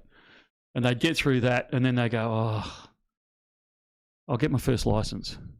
I don't want to go any further than that first license." And one of them won the World Unlimited Aerobatics Championship. Terrified of flying when he first started with me. And then this other gentleman that I was talking about a moment ago, he went so far as buying a helicopter company, like helicopter school. Wow. And that was his thing. He flew the helicopter over to, I was working at Camden at the time. He flew it over to Camden purely to humiliate me because of all the hard time I'd given him while he was training on fixed wings. And he did a very good job on it.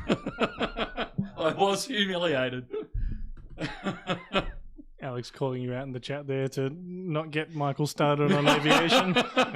I'm just repeating what Michael said. So. I could do a whole live stream on aviation. No worries at all. Yeah, that will fly. Yeah, good on you. Oh, that was great. Yes, I got stories coming out my yin yang on that one. Let's go back to some Bullion. We're actually after 4 o'clock already, so we need to actually look at winding up. But where was it? What's the next most exciting coin release that you guys will be getting in? I'm quite excited for these US ones for the Yeah. a good old fashioned big unboxing. Yeah, this is like a Christmas is almost upon us, and I know I've got a lot of presents from the uncle. You know what I mean? It's like I don't know what it is, but I'm excited. It could turn out to be just a whole stack of boring But we don't know. I know, but we until don't you know. rip open every last box, That's it's that it. excitement this is level. what's his name's cat. Schrodinger's. Yeah, Schrodinger's cat. Until we Yeah, unbox yeah. it, it is simultaneously the best thing we've ever seen, or hunker junk. But either way, we'll find out, and it is exciting. I'm actually really hanging out for this year's Lunar release because I want to see what they do with the goat because that could either go really, really well or really, really not well. But also because Perth Mint have invited us over to Perth again for the launch, and I love that. Oh, surely it's got to have Djokovic on it. Greatest of all time. It's got to be. I'd buy a kilo of that. September 8th or 9th, I can't remember which it is, but we will be in Perth for the release, and you are welcome to join us if you're one of the lucky 40-ish people that are allowed to come with us. And we will get in there and have a fantastic day. So if you're available to go to Perth on that kind of 8th or 9th of September and you'd like to go along for the launch of the GOAT at the Perth Mint and all the extra bonus stuff that comes along with that, stay tuned. We will start prepping for that and promoting it fairly soon. We'll probably get June out the way, and then early July we'll start putting things out for that. I was going to say there's nothing. Here the live stream email, but I know a few of the sales guys are getting emails about, can I read it? We're not doing anything yet in as far as taking registrations or anything like that. We'll open up for the tickets. Yeah, like Michael said, potentially after this month gets clear. But hang on tight. We will put something up. And we did tease about maybe that linking in with some kind of Bullion Now World Tour, but not currently planned at this stage. Can you believe June's almost done? It's almost Easter. I'm getting ready for Christmas. It's just crazy, isn't it? First Christmas, anyway. Yeah, that's right. But yeah, no, definitely looking forward to the Lunar release in general. What about you, Alex? Luna is always my favourite release of the year, but I'm really excited, like I said before, about this unboxing. Yeah. Schrodinger's. We're both having the same one. Yeah. But for me, the Perth Mint Luna release is the standard every year. I just get excited. It's my favourite. It was part of my first purchase of bullion back in 2010. Yep. So it has a special place in my heart, and it's still one of my favourite series in general. So that one is always a win for me. Sounds good. There were some questions earlier about Pakenham. Are we opening up soon? Do we have a date? Do we have a... I don't have a date. The concrete has now hardened. Well, hey. Me being fairly ignorant in these things went, right, it's been poured, let's get on with it. And everyone says, no. You've got to wait till it dries. It's dry. I walked on it this morning. Yeah, it's not. You've got to wait. But there's this really cool imprint of Michael's shoe now. No, it was hardened. You could walk on it, but apparently it wasn't as hard as everyone wanted. So we've got to finish the security doovies, whatever the security magicians want to work with now the concrete's down, and then we can start pinning down a date. Exciting. Very, very keen for that, and I'm sure a lot of people watching are as well. Absolutely. I'm scared to go back and look at exactly when the first opening date that we said it was going to be actually was. Before Christmas 2024, if I remember rightly. Well, there you go. It's burned in your brain a little bit more. Embarrassingly so. Yeah. I think we need to start wrapping up. So let's hit some rapid fire questions. If you had a question you were hanging on to all stream, or if you wanted to ask one now, feel free to ask it, and we will endeavour to hit them all before. Even if you weren't hanging on to it for the whole stream. Yeah. Alex, are you buying silver tonight, as I may purchase on the weekend? I might. That's mean. Can you please open a store in Canberra? We only have one store, and although the man doesn't wear a balaclava, I feel like I'm being robbed every time I go. I don't know if I can make that comment if there's only one there. Yeah. Anyway, yeah. Canberra store anytime soon. We need to include it on the world tour. Let me get Pakenham open first, all right? Then I'm happy to talk about other places. Yeah, I've been told the first promise was October 2024. Yeah, there you go. That doesn't shock me even slightly. How do I keep track of my unallocated? The best way is to get in contact with us to kind of establish a base point and then keep track from there. Obviously, if you're starting from fresh, you can keep going. But until we put up some kind of way for you to be able to check online, which is a planned feature but isn't something that we've got on just yet, your best way is to contact us, get a baseline, and then go from there. But if you ever get unsure, feel free to ask as well. How do we best build a relationship with Bullion Now when you live interstate? Wouldn't mind having a key contact. Look, we have several customers that that have a relationship with us. That Quite a few several. Quite a few several. Quite a few several, not just several. Yeah. That are interstate and even international. There's a few international ones. So, look, reach out to us. I mean, Our man in Japan? Absolutely. But, I mean, Aussie Drop Bear, we know you've been around for quite a while. You've made comments on here. Shop with us, chat with us, send us emails, those types of things. Someone said send Michael chocolate raisins. Yeah. Chocs alternatives. Yeah. Get involved with the community, things like that. And you find fairly quickly. We're very open to... building relationships with the Bullion Now family. It's one of our favourite things. So we are endeavouring to do a tour around Australia at the very least. I wouldn't mind tucking in New Zealand and possibly the UK into the tour. But choice, bro. We should do a tour and come along to those sorts of things when we're around. So even if they're on the other side of Tasmania, Tassie, Phillip Island, that still cracks me up. Sorry. So we have to do 2 stops in Tassie. Yeah, that's right. Oh no, I'm going to take a bit of convincing to go back to Hobart just quietly. Well, we went down there. Who's we? Everyone else in this room and Matt went down to Hobart at the behest of everyone else. I even went against my wife's stated opinion, which is every person knows that's a dangerous thing to do. Because she grew up, she spent many years in Launceston, and I insisted on going to Hobart, and every single person that turned up was from northern Tasmania. There was no one from Hobart that attended at all. Wow. So I still haven't lived that down. I still cop a hiding for that at home. All right, so 1 stop then. Yeah, northern that's Tasmania. right. Okay. Kids Club update.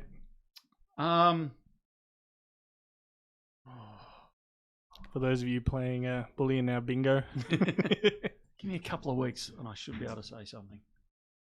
Mm-hmm.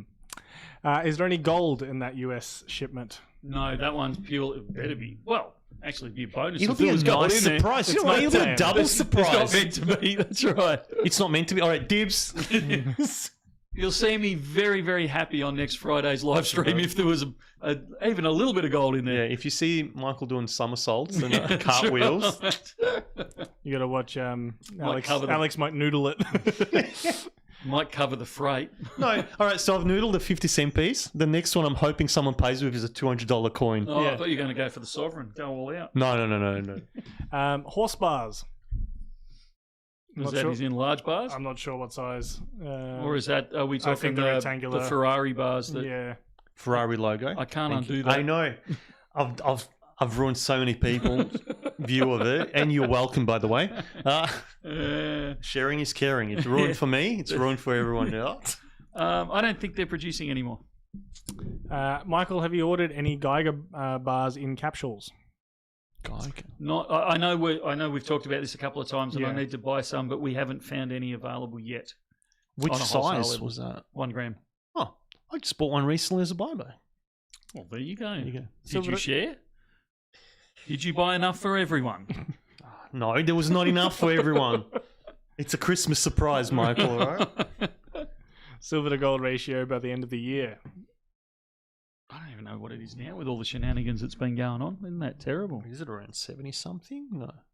I'll tell you in a minute. Hobart Mint stuff. Do we have any of those? Not yet. No, but I almost went down there this week. Oh, wow.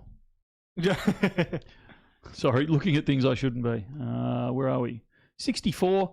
Yeah, look, I think, and I said this a week or two ago, I think we're going to be closer to the 80 to 1 than we are to the 50 to 1 by the end of the year.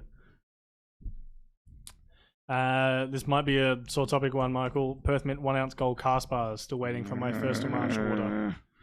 That's over 3 months. Yeah, I know. It's okay. I'm going to admit something incredibly embarrassing on live stream. So we have tidied up. I think we've certainly tied up January. I think we've got like 2 invoices left of February, and we're moving into March, like moving through March fairly quickly. So I would expect your order to be filled sometime in the next week. I know we took a small delivery. I think it was yesterday. So we are moving through them fairly rapidly now, and there's a fairly big break. I think April. I don't think we took any orders in April. I think it was. So there's not that much to go before we actually catch up to fairly recently. But yeah, that March, like I said, we've almost tidied up February, and March is the next bulge point, and I think that's the large bulge point on the Perth Mint casties. Michael has paid Perth Mint. I have paid Perth Mint. I haven't paid anyone else though yet. Is there more lunar horse stock incoming? We're pretty much done. We've basically brought the last of the lot just recently. Yeah, so Perth Mint. I don't work for Perth Mint, so I can't say this categorically, but I suspect Perth Mint's just done their last horse run, because they tend to turn the taps off on the current year's lunar series June 30th-ish, and then they start production of next year's basically come July 1. And I'm massively generalising, and again, I want to emphasise I don't work for Perth Mint, so this is just me reading the tea leaves over the last years. I suspect that this is the delivery we've just got is the last delivery that we're going to take of the lunar horse.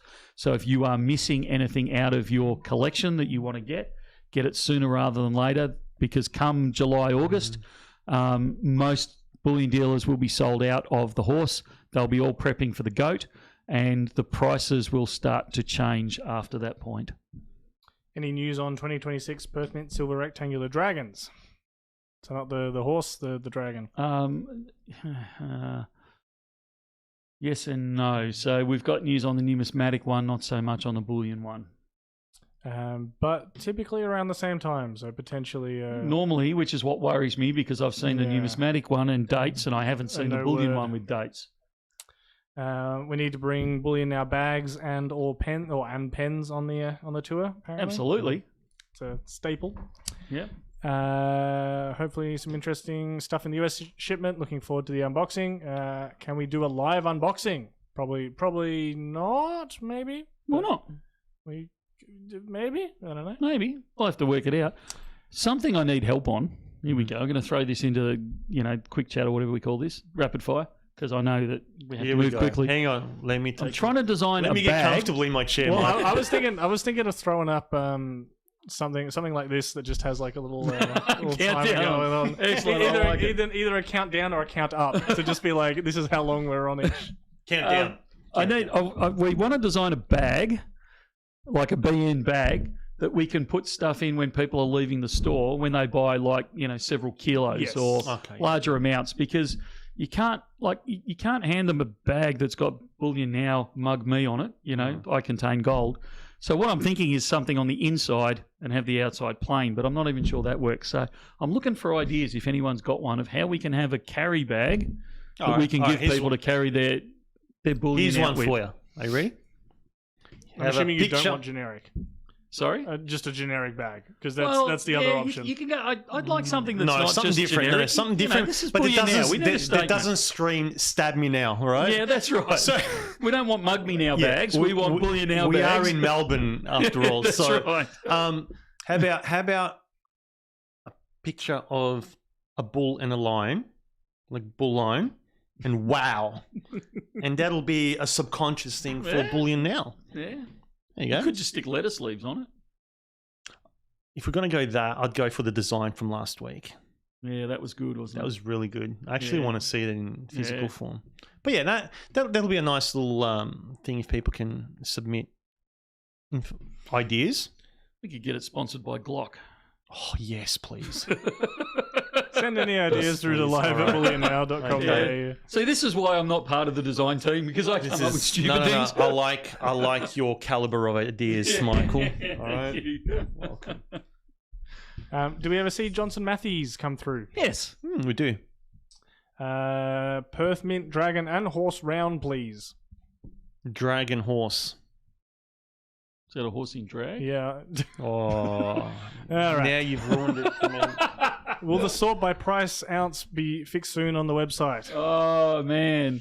Have we brought it up with IT? Well, funnily I enough, want to we've see had James after this. we've had a new IT person start this week. We have. And you know what drives him nuts? The fact that our website won't do that. So I strongly suspect that might be fixed in the near future. Yeah, he's got Someone personal else, vested interests. So. someone just so it's logged and potentially I can remind myself to bring it up with said new IT person as well. Someone else was mentioning before when you went from, let's say, page 1 to page 2, there was a few times where items that were on page 1 were then doubled up and showing again on the second page. Oh, okay. So you might need to look at that as well. No one wants a bag with my face on it. Michael, did you load up on Platinum after the recent price drop? I have to admit to buying a decent chunk after the last price drop. I'm always buying Platinum, but I kind of... Bought a little bit more than normal. Yeah, just went a little overboard with my purchase recently. Do we see a lot of people selling this week? Yes. Yes, Yeah. yes, but still predominantly buying rather than selling. It's still, yeah. The problem is we're coming off a very low base because we haven't seen decent buybacks for months. A long time. But this week, there was a few more came through. Not heaps, but a few more came through. And there was a couple of, as we talked about earlier in the stream, there was a couple of larger buybacks, which we just haven't seen for a long time. Look, I only went for 3 seconds, mate. Any chance you have a quarter ounce gold lunar ox? Sorry, I missed the question. Any chance we have a quarter ounce gold lunar ox? Yeah, this is one of those stories where you go, you should have been here last week. The fish were really biting. Last week there was 2 in the buyback box. Of which ones? The lunar ox. Yeah. Yeah. 2026 Perth Mint Dragon. I think we kind of, if we're talking about the rectangular ones, we kind of covered that just before. Do you need a tour manager? Says Knackers. Maybe. When traditionally can we see the 2027, so the next year's Silver Kangas month, so to speak? Like what month do they usually get released late November, early December. Yeah. The Kanga. I personally don't get excited about kangaroo ears. Well, not But no, silver. there's quite a not in silver, but there's quite a few.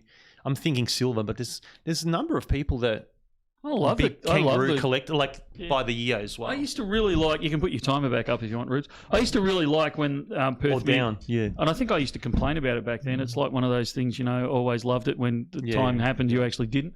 But I always loved it when Perth Mint actually released like the Luna, the Kanga, the Koala designs all at the same time. Yeah, a smorgasbord. Yeah, it was like it was a real. We did a party one year for it. But I remember that. Yeah, we had the tiger cake and. I remember daughter that. made that. Unfortunately, I wasn't working, so I didn't partake of the cakery. But It was a good cake. Yeah, it was pretty wild. wow, So, mate, you should have been there. especially as a Tigers fan. Prices were cheaper too. Yeah. But this time I took up 33 seconds. So, oops. Well, actually, he's still going because he took it off, but he's still going. But anyway. The 1/10 gold alien pre-orders will be being filled now. We have had the stock arrive through, so yeah, if you had a pre-order for those, they will be coming through. So yeah, don't stress too much about your the 3 Muppet months. characters on the side of the bag, like those Muppet characters that they drew for us. Yeah, that's actually pretty good. I like that idea. We Well, probably Yeah, get because it's smacked your for idea. It. Yeah, Well, but it's not my idea. It's not. That's not Muppet Show Muppet. That's not gone. I've lost it off that's the not page. Jim. Who- Yeah, but that's not Jim Henson's. Yeah, that's Yeah. right. A frog in a sock on the bag wouldn't be a bad one either. Daniel. I think it's Daniel. Dianel?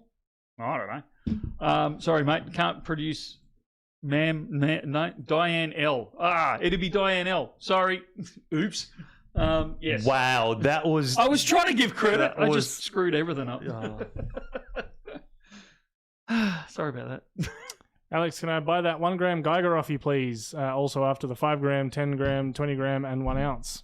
Is that Trev? You got to buy the kilo one Who's first. that? Clay. Clay.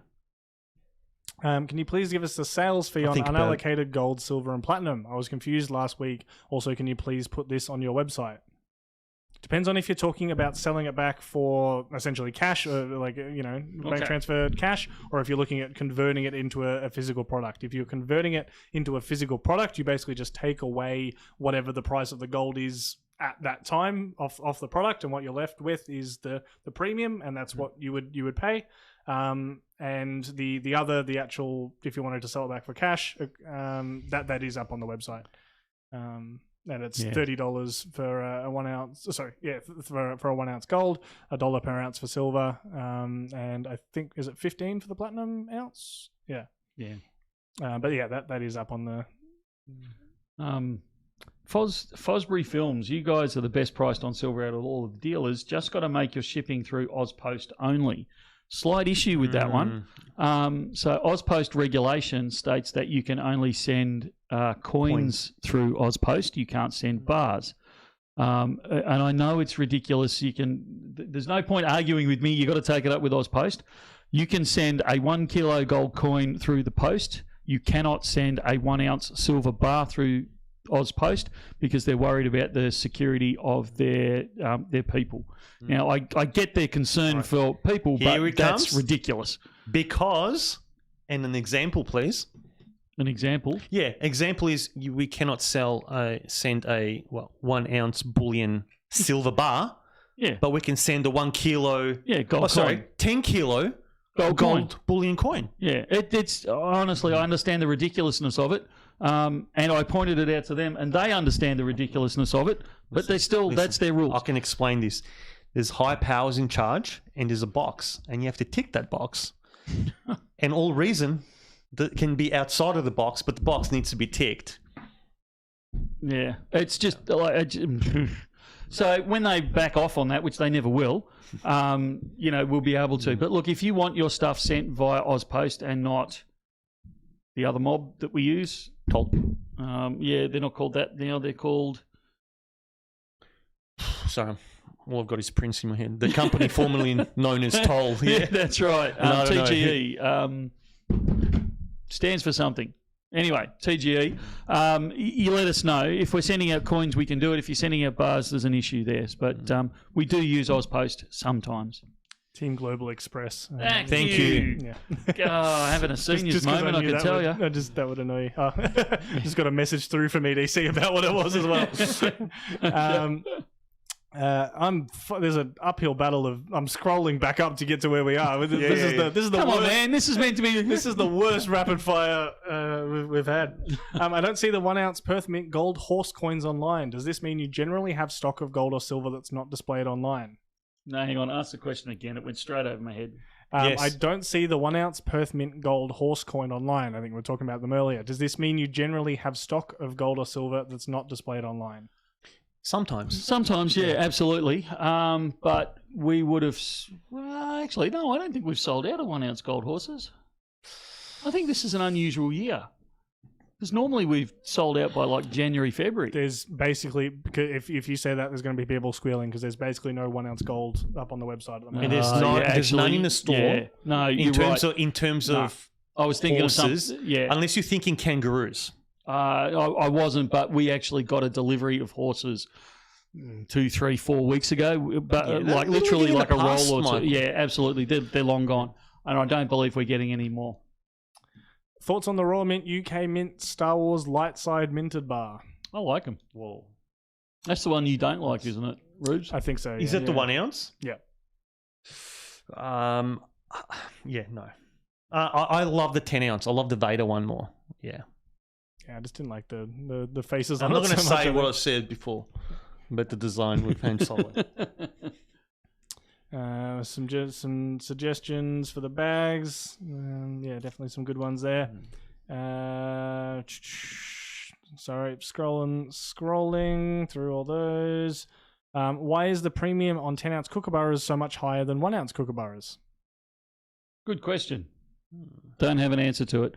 Perth Mint usually we go what Perth Mint displays on their website as a rule. We try not to overcharge or undercharge. We kind of go, well, these are our expenses. It's somewhere around about that. We don't want to rip people off either way. So, That's kind of where we pitch it. It's not that we copy them. It's just kind of, we use it as a bit of a ballpark sort of thing.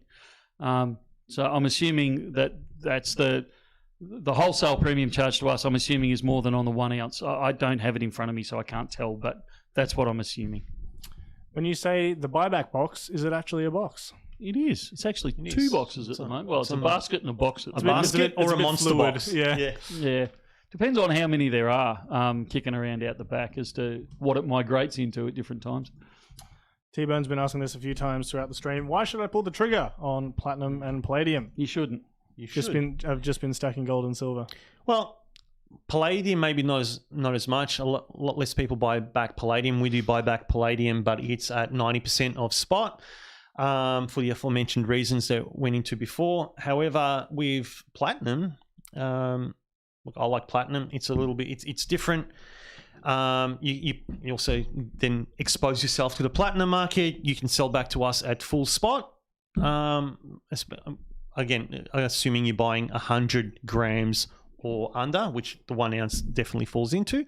So, and you don't have to go for the 1 ounce. I think when those 10 ounce platinum lunas come in, they'll go very quickly. And that's, if I was to start, not financial advice, but if I was to start anywhere, I would probably go with the 1/10, of the Perth Lunar Horse, because also that's the first fractional lunar release by the Perth Mint. Yeah. So Series 3 came with the 1 ounce, started with the 1 ounce in platinums, and this is now the first of its kind in 1/10, so fractional. Yeah, so you're actually playing three markets with that one. You're playing the platinum market, you're playing the collector market, but you're also playing the exclusive, if you like, collector market with I've got the first one out. And that usually, I actually like it when the first one flops, because that usually means I can buy more of them and they're worth more later because no one wanted them, but they need them to complete their collection later on down the track. So I'm actually hoping it's a bit of a flop, but I don't think it will be, actually. And away it'll go, sort of thing. So you're actually kind of playing three markets in one in that one. So I think it's a good one to get when they come in. I'll certainly be getting some. And Tim, I like the gram sizes, not into Luna series. Appreciate the advice. Look, if you like gram sizes, okay. If you just wanted to get something little, I can highly recommend the 1 gram platinum pamp. It's just absolutely a beauty. It's just a beauty. Beautiful design, especially you can get them in the smaller, the combi packs. I've still got some. You've still got time, mate. I just felt my spidey senses jumped on when I felt there was a timer. I don't want it to get to 0 because this is my timer for the auction, so it's going to say sold at the end. But the 1 gram pamp for tuna is absolutely gorgeous. And it doesn't break the bank account. But I still agree with what I said in the first place. Don't buy platinum. Buy it once you've done the research. Do not believe us. Do not believe what we're saying. Do not trust us. Go and do some research. When you're satisfied with your research, make your decision at that point, no earlier. And next question. Toys onto your secret plan, Michael. When you're talking about Kids Club in 2 weeks, they say, aren't you going to on leave, Michael, in about 2 weeks? Oh, yeah. Of course, that's exactly what I meant. That was his subconscious speaking. There's some comments about some other dealers. Probably not going to be touching on those. What we get? Unfortunately, we suffer from exactly the same problem, and it drives me nuts. Yeah. Gets me really wound up. Will we get item breakdowns back on invoices again, please? I'm not unless they're talking way more information. I'm wondering if they're talking about the international thing where it used to say this has a face value of this. This has, They still should be doing that because we have to have that to comply with customs. No, that's international. But what would happen? There was also in the old system a way where I think if you were buying in store and was by bank transfer it had that breakdown as well. More information. Yeah, let us know.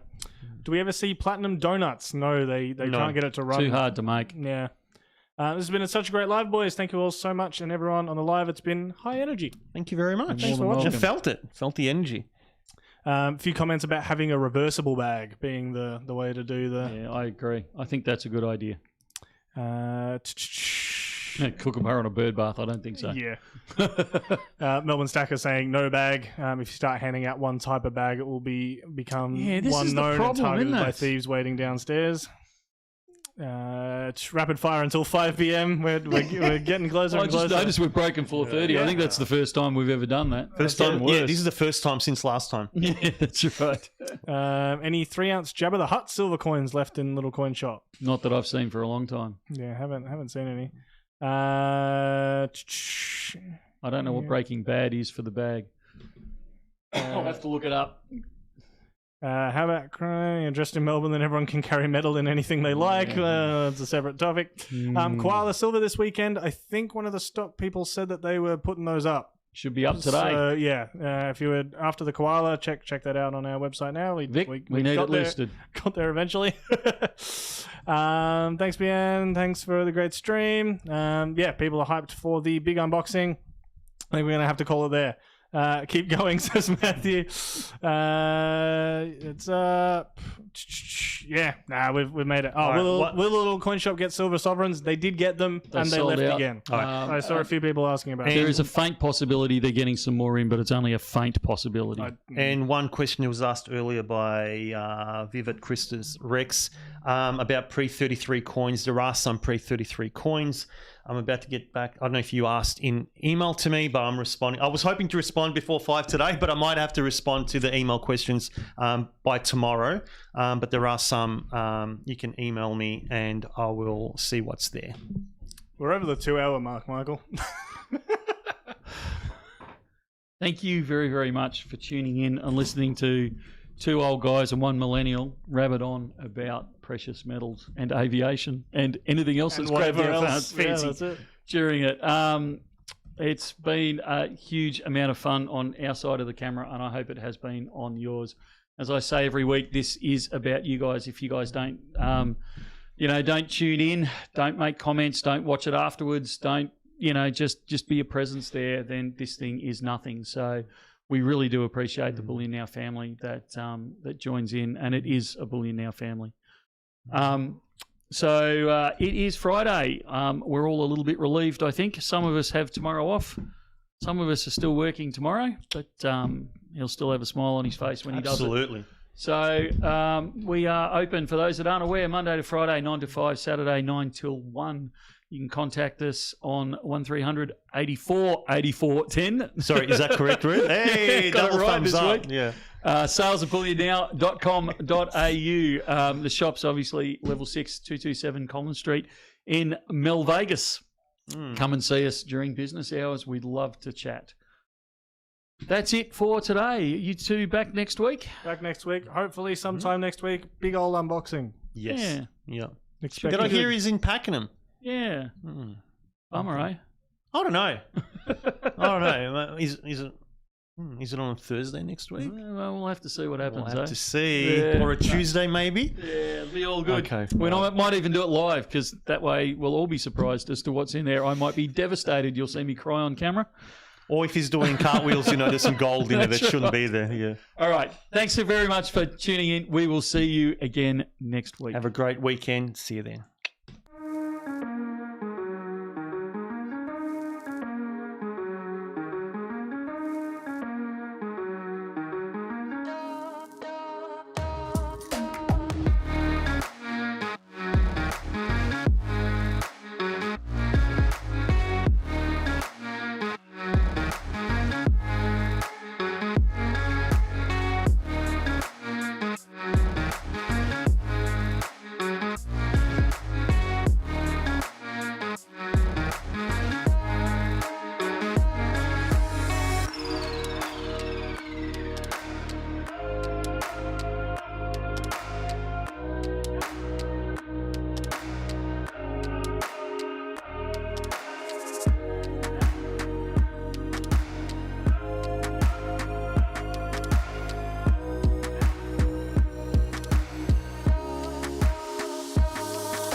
Bye.